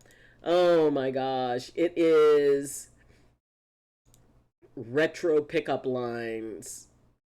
Let's see. Okay, let's look at some vintage ones. Let's see. Excuse me, but I seem to have lost my way to the parlor. Could you point me in the direction of your heart? Is your name Sir Lancelot? Because you certainly jousted your way into my thoughts. Pardon me, but do you have a map? I keep getting lost in your eyes. If I could rearrange the alphabet, I'd put you and I together in a vintage love letter. Wow. Do you have a photograph? I'd like to show Santa what I want for Christmas. Oh my gosh. Let's see. Excuse me, but are you a magician? Whenever you're near, everything else disappears. Do you have a watch? Because I need to know how many minutes to cherish this moment with you. Ah! Is there an airport nearby, or is this just my heart taking off? Let's see. If you were a flower, you'd be a daisy because I'd pick you first in my vintage garden. Is your name Google because you have everything I've been searching for in a gentleman? See? Pickup lines can go both ways. Let's see. On a scale of 1 to America, how free are you this weekend? Been working 100 plus hours a week? What? On the ranch, so tired. Oh, sweetheart. You need to rest. Oh my God. You know, do you work for Amazon? Give you a baby, deliver in 9 months. Yep, that was Jay's. Yep. Oh. Oh, Diamond Dog, though. Oh, my sweetheart. Please, are you okay? Are you, I mean, I know that when you get used to a certain pace of work, it's amazing what you can do. And very proud of you for, being that hard a worker. But oh my gosh, that's like 20 hours a day in a 5-day week. So I'm guessing you're probably doing, please tell me that you're at least getting a couple of days off. Oh my goodness. I'm worried about you, sweetie. I am very worried about you because ranch is hard work, 6 days a week. That is insane because ranch work is very, very, very, very hard. Oh my gosh. Oh, sweetie, please do not overwork yourself. And this is for everybody. I mean, I am the queen of overworking. I have burnt the candle at 3 different ends. I have had basically times where I worked, as a doctor, as a, doing counseling with people, sitting with people. I was going, like, I didn't get a day off for almost a month. And it's rough. It's very rough. And yes, you can reach that point where you're almost going on automatic. When I started bus driving, you know, I mean, actually, when I first started being a matron, which is an attendant on a bus, and then I became a driver, it was like, up at 3 o'clock in the morning to catch my first bus at 4 o'clock in the morning, to catch the second bus and then get to work by 5:30 in the morning. By 6 in the morning, I was driving my bus to go pick up the first kids. Then I'd have like a couple of hours off midday where I would run errands unless I had a field trip. Then I had to go drive for the field trips. And then I'd start picking up my afternoon kids, which I don't finish with my route in the afternoon until 5 o'clock in the evening. I get back to the office, and now I'm the janitor for the company. So, making a little extra money because I'm saving up for a car.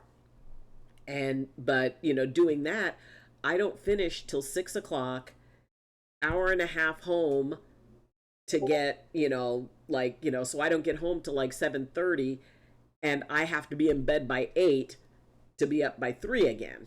And this year, for the last, several weeks, one of the other drivers lives not that far from me. So instead of getting up at 3 in the morning, I was able to get up at 4 o'clock in the morning. But, it is, and I've been doing that for about a year and a half. And, and yes, you get used to a certain pace, but, and it's like, oh yeah, you work 2 hours in the morning, 2 hours in the afternoon. It's like, yeah, but still, you have stuff you need to do. And especially if you've got a field trip, especially if that field trip is off island. I live in Staten Island. If that field trip is off island, you're going to be going. It's not like you can go, I mean, maybe you can catch a nap on your bus. This week was the worst. I was up for a full 24 hours. Oh my God. Uh, caused a pack of wolves came through the ranch. Ooh, that is, you don't want to mess with a pack. And I would think at this time of the year, the pups are growing, so the pack is getting bigger. The pups, which probably would have been born around the spring, spring, very early summer, like mid to late spring, and then you're dealing with a very hungry pack. So yeah, you know okay, I gotta go. Thanks for being awesome. Well, my dear Day, it takes awesome to know awesome. I'll definitely look forward to your streams. You take care, sweetie, and hey, keep up with those lines. You're gonna be using those. uh that, and I have calves running around, so I was on watch duty. Yes. When I lived up on the mountain and we had mountain lion issues, you had to, I mean, there were people who were, especially after the cubs were born and there had been a fire, so the deer all left. But see, a mountain lion will not give up its territory. It'll just change what it eats. So a lot of people were having, who had smaller dogs, were getting them snatched by mountain lions. And so, but yeah, that's rough. And just being, oh my God, sweetie, please take some time off. I want you to be okay. I'll take wolves over the murder mittens. Yep, it is. Oh yeah, when they had one lady who lived not too far from me, she she was at night, which, I mean, and usually the mountain lions were only coming out at night, but because of the fact that they were feeding cubs, they needed more food, so they were coming out during the day. One guy came out, and he, at high noon, found a mountain lion in his garage. And but this lady, it was after dark, and she had gone out to her car to get something out of the glove box.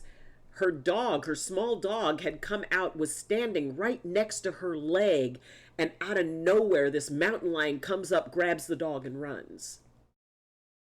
And it is, I mean, what can you do? There's nothing you can do. I had a friend who had chickens, and um one, a mountain lion got through. She had like a fence around them.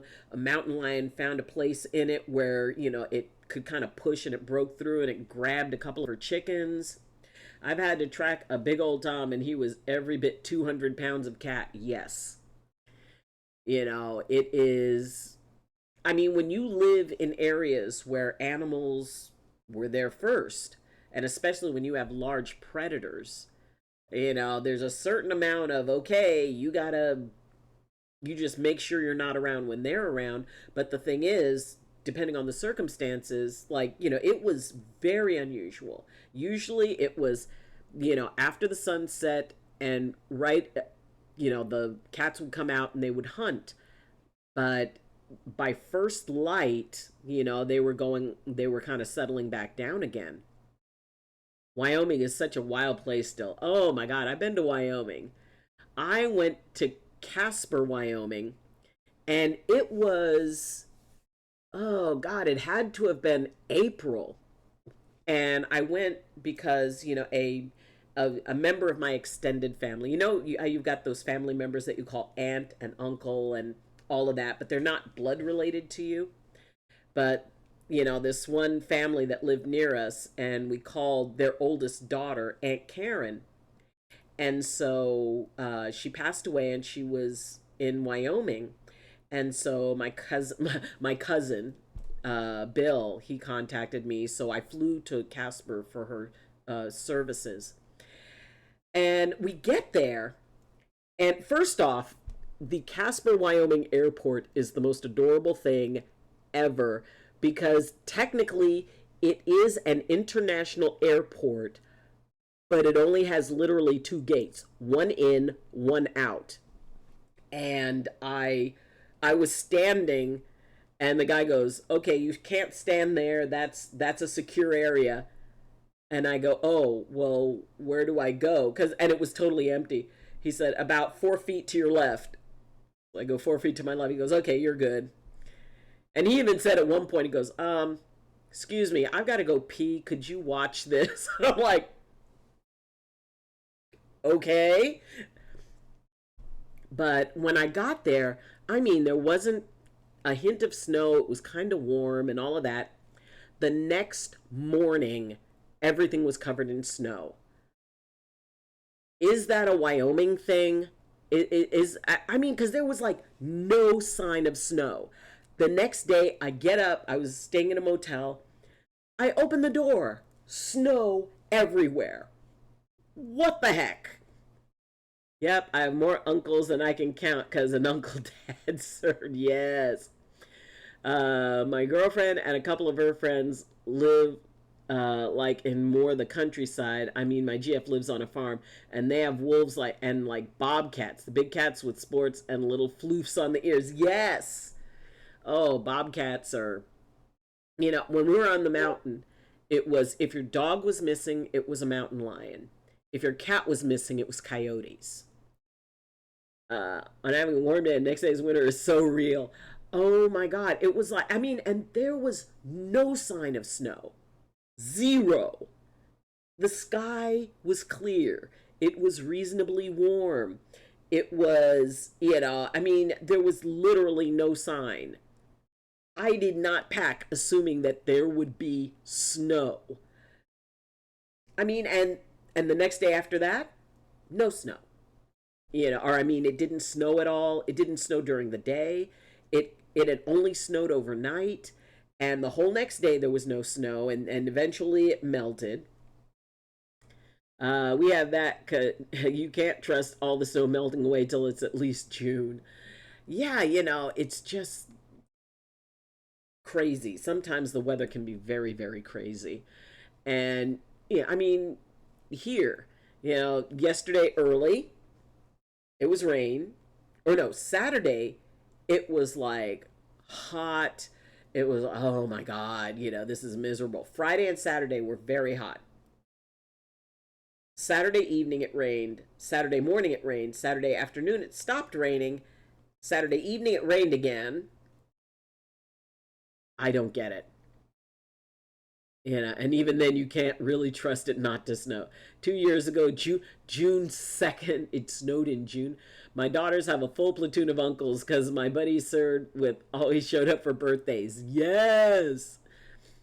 I mean, and to me, that can be like the best family. There's family by blood and family by choice. Well, family by blood, family by marriages, and family by choice. And I would say that family by choice is an amazing thing, which, I mean, I always talk about this being like a family. And, whether you're showing up for the first time or whether you've been here since I started, your family. And, we look out for each other. I mean, yes, occasionally, like in every family, you get those who come in who don't seem to know how to act. It's like, no, you don't get to come to the family dinner until you learn how to act. We're going to keep it safe. We're a dysfunctional family, but a fun one. I mean, and dysfunction can be, there's a lot of parts to that. There's, or what was it, a friend of mine, he goes, "Yep, my family puts the fun in dysfunction." So basically, they would sit and, they would do like this bingo card of obnoxious statements from certain people in the family, and they wouldn't tell the person that they had made a bingo card about them. And so, and everybody would be waiting for somebody to say something, and then you'd see them like reach under the table and make a little mark. And when one of the relatives, they said something, and the other one says, "You know what? Bingo." And the person thought that they were agreeing with them, and everybody else was like, "Oh." And they actually had prizes. But, it's like when you can put the fun in dysfunction. And the idea of being able to put it in perspective, to be able to, because every family has that person that is like, "Oh no, they're coming. Oh my God, the only reason they're here is because we're related by blood." First off, just because someone is related to you by blood, I mean, you should always try to be civil, but you can avoid them. And if they say something that is absolutely obnoxious, you chalk it up to being said by someone who's obnoxious. It's like, consider the source. It's like, you are just one of God's special little creatures, aren't you? And then you walk away. It's like, excuse me, but I'm sorry. I have to be anywhere else. I think there's fudge in the oven. I gotta go. Oh, sorry. I can't remember whether or not I put my forks point down or point up in the dishwasher. I'll be back. Wifey and her friends found out the hard way why you don't leave patterns unsupervised with fire. Okay, my dear, as an Air Force brat, I embrace that. Teal giraffe, hello! One of my favorite colors and one of my favorite animals, or keep it at arm's length. Yes. Oh my God. Hey, watch this. Oh, nothing good ever followed. There were two phrases growing up in the 1960s and 70s. Two phrases that guaranteed a trip to the emergency room. Was when a bunch of the dads got together. The first phrase was, "Hey, get a load of this." The second phrase was, "Hey, let me show you how a man does it." We knew those two phrases were going to follow an ice pack at some point. But yeah, it was a lot of fun. It was a lot of fun, and it is cool when you choose family. When, people are in your life because you're safe with them. It doesn't mean you're always going to agree. And at some point, you're going to piss each other off. But when you know that someone is telling you something you don't want to hear because they honestly care about you, that they're honestly worried about you. It doesn't mean that you don't have boundaries and you don't set them, which I think even with the people we're closest to, we need to make sure that we have boundaries and those boundaries are respected. But I was Marines. My buddies are Army, Air Force, Navy, so we had the whole dysfunctional family going. Okay, but did you make fun of the Air Force? The one branch that everybody seemed to make fun of was the one that, granted, back in when my parents were in the 50s. Well, both my parents went in, and my dad went in 1949. He lied his way at the age of 16 into the Korean War, which, at that time, they didn't care if there was an obvious change on a birth certificate made by a pen or a pencil. They needed people who were willing to go. So my dad was 16 years old and ended up in the Korean War. And my mom, she went in, I think she went in 1947. And my parents met at Ramstein Air Force Base in Germany, which is why one day I'm going to Germany, because I want to, even if I have to stand outside the wall, I want to see where my parents met. It's like, I get law. You mean the chair force? See, I knew it. I just realized once I'm grown up and if I'm in a serious long term relationship, I'm going to have to bring them to the yearly family gathering of my dad's side of the family. Last year we held it at a plane museum. It was kind of fun. My favorite was one where I got to shoot the gun. Nice! Yes, oh, what was it? Let's see. The army thought they won the war, parlez-vous. The army thought they won the war, parlez-vous. The army thought they won the war, the Air Force won it the day before. Inky dinky parlez-vous. Yes. Yeah, we used to get the jokes. It's like, the Air Force, motto, aim high. Well, isn't that how you miss? What have I walked into? Oh my God, if there's any discussion that is perfect for you to walk into, Snoring Bush, this is yours. Oh my goodness. See, Diamond Dog, who, mentioned I was Marines, my buddies are Army, Air Force, and Navy, so we had the whole dysfunctional family going. And I said, yeah, you guys make fun of the Air Force, don't you? And he goes, you mean the chair force? They tried to bait me into a box with crayons. Okay.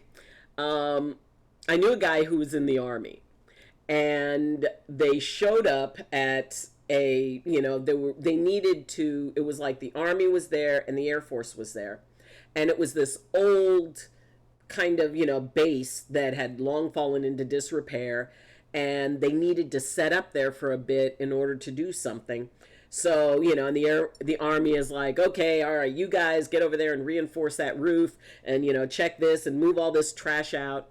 And apparently the Air Force guys, the commander walks in and goes, oh, this isn't happening. He gets on his cell phone, calls, all of the Air Force guys end up going to a nearby hotel. Oh, yeah, yeah. Come to the Air Force. We have cookies.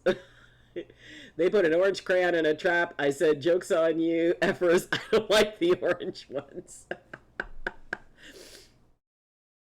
Yes. I mean, okay, back in the, maybe the Air Force is a little bit, different. Love my JMAU boys. Oh, okay, JMAU.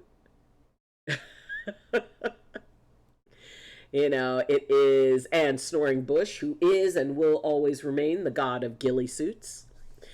So, how are you doing, Snoring Bush? What is up? What's the buzz? Tell us what's happening. How are you? And I just find it ironic that where the conversation is, that's when you come in. Matcha. Matcha is a beautiful thing. More matcha. Anyway, so for anyone who ever had like a background in the military, and it really was growing up in the military in the 60s, we've lived on bases. Sometimes we lived off base, but we went on base for everything to go to the commissary and the PX. And, I had my military ID. I've been good. 1% better every day. I love that. I love that. 1% better every day. A minimum of 1% better. And, that is absolutely wonderful. It really is a different life when and especially like during the 60s, the military, integrated before most of society did, and living mostly on bases. So we really didn't have, for the longest time, the same experience, at least not on base. Off base, people might say something or whatever. But on base, it was like, no, there's only one color here, and that's, olive green. Let's see. I got 3 bird plushies, a seagull, a duck, and a pigeon. Their names are Kaylee, Diana, and Paul. Nice! Did you just reference Jesus Christ Superstar? Did I? First off, how you could bring up one of my absolutely favorite soundtracks of all time. Be right back. My gremlin woke up. Oh, the gremlin's awake. What did I say? Now I'm curious. I'm very curious what I said. Because, like I said, it is. Okay, if I had to name my three favorite soundtracks, it would include Jesus Christ Superstar, Tommy, and Sergeant Pepper's Lonely Hearts Club Band. Those would be now instrumental. Well, instrumental with shanties. Oh, the C one. Oh my God, why am I blanking on the name of that movie? Uh, she takes after a Cajun mama, so she Cajun fist bump high five for Cajun. I am related to a whole mess of Cajuns and Creoles. Cajun on one side of my father's family and Creole on the other side of my father's family. Master and Commander. Master and Commander. I think that was it.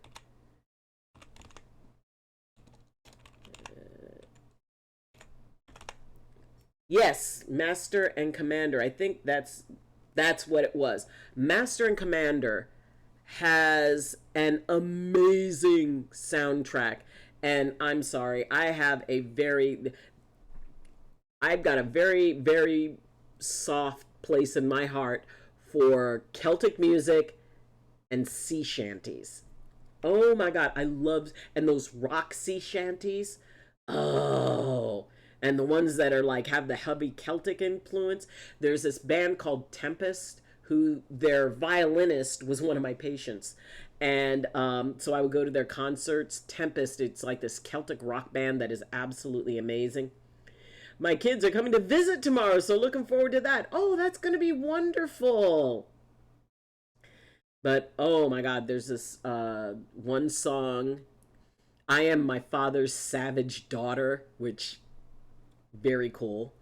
And Valhalla Rising. That is very, very cool. And Creole Cajun, and when wifey gets mad, you can't understand her. I say, English woman, do you speak it? Oh yes, go out for a fedodo, machuquette with your neighbors. C'est va cher? Oh yes, and when they get mad, my father, when he would get mad or upset, it would be like, there were just words. There was a stream of words, and you really couldn't tell what they were. And it's like, and literally my mom would go, English. And and it was funny because my parents met in Germany, well, at Ramstein Air Force Base. And so they spoke something they called Strassendeutsch, which was like street Dutch. It was basically the kind of rudimentary German that most of the service people spoke in order to purchase alcohol or find a date for the evening. So they would speak that to each other when we were little if they didn't want us to know what they were talking about. But unfortunately, they overheard us speaking to each other in it because by listening to them, we had started to pick up the language, so they stopped doing that. Let's see. I have my recorder from like the 6th grade. I love playing it. I don't think my mom likes me playing it. Why not? I submitted my bird for the Guinness World Record book. He's a parakeet who's 31 years old. Oh my gosh, current record is 29 from back in the 70s. I should hear back within 6 weeks. Oh, that is so sweet. I start speaking Norwegian to throw her off. Also, Grenlin has her snacks and cartoons. Yes. Oh my goodness. Yep. There's something about, Cajuns and Creoles. If you know French, you can kind of sort of get it, but there's a lot of idioms and sayings, and it's like lanyap. Lagniappe is when you get something extra that you weren't expecting. And fait dodo. Fait dodo is like in the middle of a hot afternoon, have all the kids go and take a nap, and it's while the kids are taking their nap that the adults go and sit and drink beer or whatever. Broken French. Yep, it is a well. You want to piss off a Creole or a Cajun? Tell them they speak in broken something.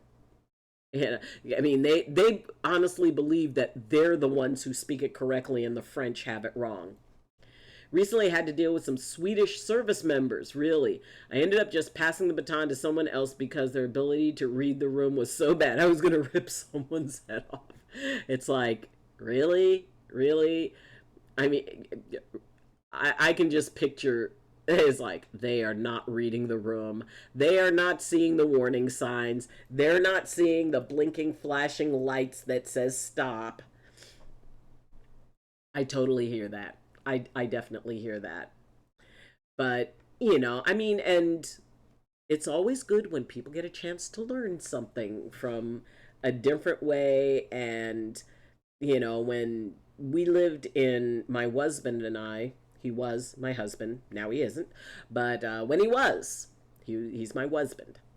And when we lived for a while in Louisiana, and it was such a different mindset. Now, the good thing was, I was raised by a Creole slash Cajun who, I mean, my dad always told me, he said, I did not make it a sexist world, but I will teach you how to thrive in it. And that was his purpose. That, for me in particular, I had an older sister, but somehow for me in particular, he wanted me to be one of these little Creole genteel ladies. And so he schooled me on certain things and certain ways to behave that, yes, in most cases they would be considered archaic and misogynistic. And yeah, that was the world back in the 1960s. And he grew up in the 1930s. And somewhere around the 1940s, parts of Louisiana just said, screw it, we're staying here. And why it would block the word loony? Really? The word loony was considered bullying? Really? Really? So anyway, had a situation. We had moved there. I was at a picnic with 300 or 400 of my cousins that, I was still meeting. And a bunch of us women were sitting in the shade. And I noticed the women were, they were polite enough, but they didn't really speak to me. I could sense it's like, okay, I'm still kind of an outsider here. And husband was sitting with the men, and they were all sitting out in the sun. And they were close enough where I could kind of hear things if they raised their voice. And I kind of heard one of them say, hey, and, addressing husband. And he said, you want a beer? So husband said, yeah, that would be great. And husband came from a lineage of Sicilian, Irish, and Russian Jew. So he was very fair of skin, which I worried about him being out there in the sun. It's like, oh, we're going to be putting some Noxzema on him later. So after he asked husband if he wanted a beer, and husband said yes, this guy looks over, and some of you ladies are going to be very upset about this. He looked over and goes, hey, which one of you is his woman? And I look up and I go, yo, he wants a beer. Now, in that moment, all of the men were looking at him. All of the women were looking at me. And it was this weird kind of testing moment. But because I had been raised by a 1930s Creole gentleman, I knew exactly what to do. I walked over to where the beer was, which was over by where we were. I picked up a beer. I walked it over to him, popped it for him, handed it to him, said, here you go, hun. Now, the look that passed between us was, don't get used to it. But I was smiling, and I walked back over. In that moment, after that moment happened, the women started talking to me. Like somehow I was, oh, them men's just stupid. They just crazy. They're out there in that sunlight. Da, da, da, da, da. So I had reached a point of acceptance. If I had embarrassed him or said something like, well, I want one too, so go get me one, they would not have spoken to him. There's a certain mentality, a certain kind of an old-fashioned mentality with some of the folks there. And the fact that I was a good sport about it allowed him to, suddenly be more, more accepted by them. I tell you that to tell you this. Sometimes, when you read the room, as Snoring Bush said, you got to be able to read the room. Looking at, okay, this is a test for both of us. If I had embarrassed him, those women would not have spoken to me. I mean, they got mad, talked bad about the men, but, you still respect them. And it's a different world there.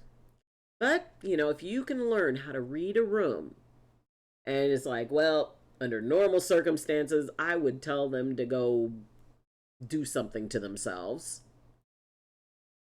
But in this moment, discretion is the better part of valor.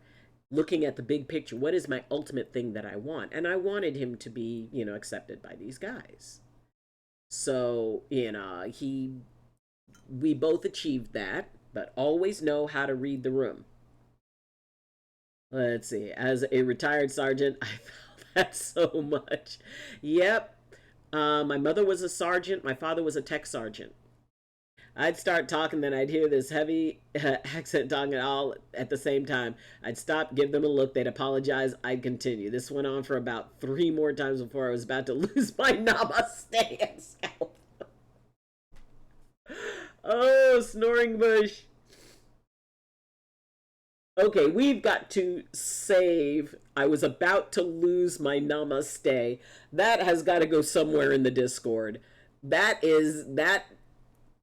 I have never seen that phrase, but I love it to death. I will be using that. I was about to lose my namaste. Oh, that's thumbs up, double high five for that one. Also, Gremlin is watching old school Looney Tunes. Oh my God. That is cool. Been in a similar situation. My classic response to people doing that to my ex-wife. She's my woman, not my slave. If I want a drink, I'll get it. Yep. I mean, and yeah, that was like, okay. And, and also these were people who were family to me. And, and I'd never met most of them. I could not name half of them. We'll allow that. And the idea that, and he was totally nervous. He was very nervous meeting my family. And he goes, I'm just a little white boy. These people are going to kill me. It's like, no, they're not going to kill you. And because I had grown up kind of knowing how these folks can be, and it's like, well, we're new here. Sure. Let's I mean, keep in mind, this is, Slidell, Louisiana was a place that we moved there in 91, and it was still technically legal to drink and drive. They had a drive-through daiquiri place. Drive-through daiquiris. And in fact, while we were there, they actually made it illegal to drink and drive or to have like open alcohol in the car. And I talked to some of the police officers. They said, look, if they're not swerving, I'm not pulling over nobody. And the daiquiri place threatened to sue for restraint of trade because that was their thing. They were drive-through daiquiri. So they said, okay, you have to have, if you have a Daiquiri Joe's, because the place was called Daiquiri Joe's, you have to have a Daiquiri Joe's container. And I mean, you could get a bucket of daiquiri. So you had to have that container with the lid on, and that was okay. The thing is that the Daiquiris Joe's thing that had the lid on it, there was a hole in the lid, and there was a straw through the hole, but the lid was on. It was crazy. And half of wife's family doesn't like me because her uncle is the women are properly typed. When he tried hitting her for saying no, I beat his ass. Yep. Anyone willing to treat her that way weren't people I wanted to be accepted by anyway. Got to learn to stand up in a room full of people alone. That's true. And, when you're dealing with folks who, first off, nobody meant ill. Nobody meant anything bad. And it was, like I said, it wasn't that big a deal to me because I totally knew how to manage that. I also knew that one of my dad's relatives, one of his aunts, got into a fight with her husband. And Louisiana, and especially the Nolens area, has Napoleonic law, which means that if someone is on your property, you can legally shoot them to defend your property. They can be anywhere on your property. They can shoot you. So one of my dad's aunts, her and her husband split up. And she moved in with her sister. Well, one day he got drunk and decided that he was going to go and, yell at his wife. And which she told him, look, we ain't together. I'm living with her. This is my home. Leave or I will shoot you. And because he was drunk, he didn't know any better. You ain't got the guts. You ain't got the balls. You ain't got this, that. I'm going to come in. I'm going to beat your... So she shot him. And he's out there, just on the inside of the sidewalk, where the sidewalks meet the property. That's where he fell, screaming. So, she called herself doing him a favor by calling the police. So he's sitting there, laying there, and everybody said, he was screaming and yelling, oh, she shot me, da, da, da. And he goes, all right, we got the ambulance coming, but you're just lucky she's such a piss poor shot. Well, she paralyzed him. And he was in a wheelchair. And he would get drunk, and he'd wheel his wheelchair out in front. He'd stay on the sidewalk, but he'd wheel his wheelchair out in front of, the house she was living in and curse her. And one day she went out and she said, look, you either stop this nonsense or I'm going to take you out to the swamp and chain you to a stump. And we'll let, nature take its course. So he stopped going over there. And, and I've got somebody telling me this story. And, one of the cousins.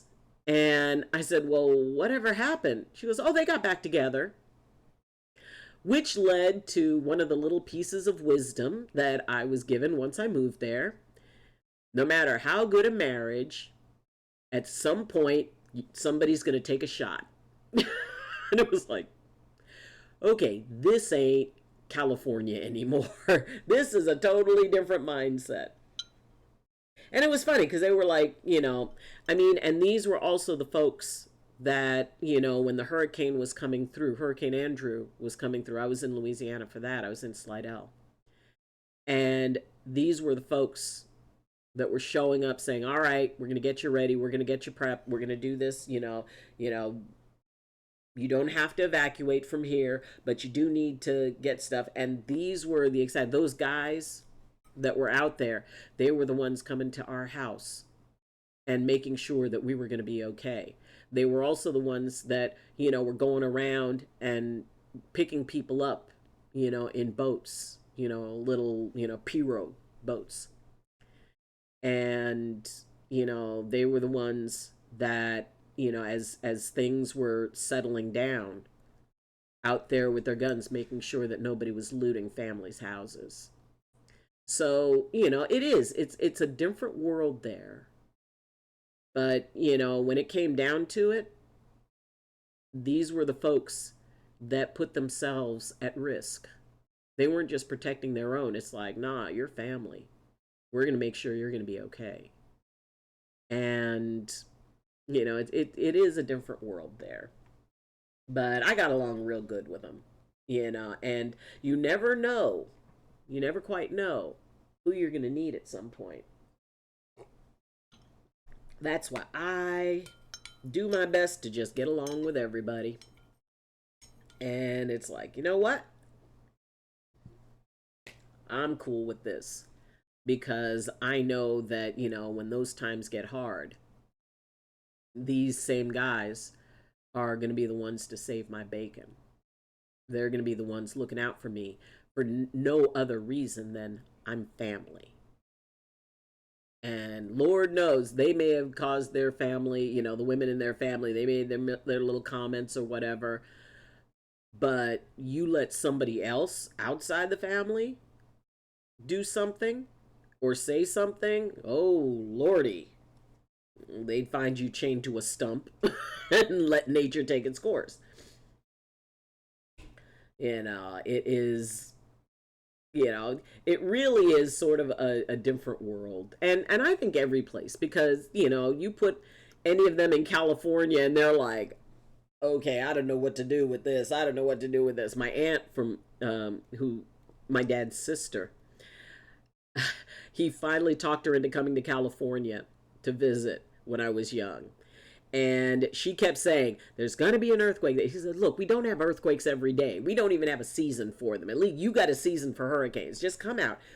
And it took him almost 4 years to talk her into coming out. He finally did talk her into coming out. She visited. She was not 48 hours in California and an earthquake hits. She was cursing out my dad. I told you I'm gonna die here.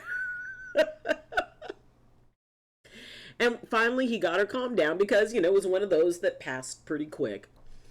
And he goes, well, see, that ain't so bad, is it? That wasn't so bad. And she's like, well, it wasn't, but is it going to happen again? Oh, no. And then there's an aftershock. So that was a tremendously amusing visit. Kit Kat Gaming! Hi! Hi! And, sweetheart, you made it in just in time for us to say goodbye. You, I'm sorry, but it has been a lot of fun, and we've got our new friends in, and please go check them out. Um, Best wishes. Oh, and as you start your next week, and you've got a little bit, if today is a day you didn't have to work, or if it's like just that little bit of extra time that you have, enjoy, do something peaceful, relax, get yourself a snack that you really enjoy, play a video game or something, and, you know, because you never know what next week's going to bring. But, you can, no matter what it brings, it's not stronger than you. It just feels like it in the moment. So I am not sure next week and the following week, we're in like the last couple of weeks of school, and there's a lot of field trips. So I don't know if I'll be able to get home. I may end up having to do a field trip or something during the day, because right now, as school comes to an end, a lot of the schools are, taking their kids to the movies because they don't want to deal with them at school. So I will do my best to be able to do the midday power hour. If I can't, I will let you know. Otherwise, I beat the nearby church to buy chicken before they bought it out. Yes! So, everyone, take care, and always remember that you are the only you in all the universe. You're the only you that's ever been and the only you that will ever be. And what that does is it makes you special, it makes you sacred, and most of all, it makes you necessary. Because as the only you in all of the universe wouldn't be the same or complete without you. So everyone have an amazing morning, afternoon, evening, or night. May you walk gently with the world. May the world walk gently with you. And as always, I wish you balance and I wish you blessings from my heart to yours. So have a good day, learn something new. I'm proud of you. And I love you. All right, everybody, take care. We will see you next time. Bye. Emerald Queen, where the gamers you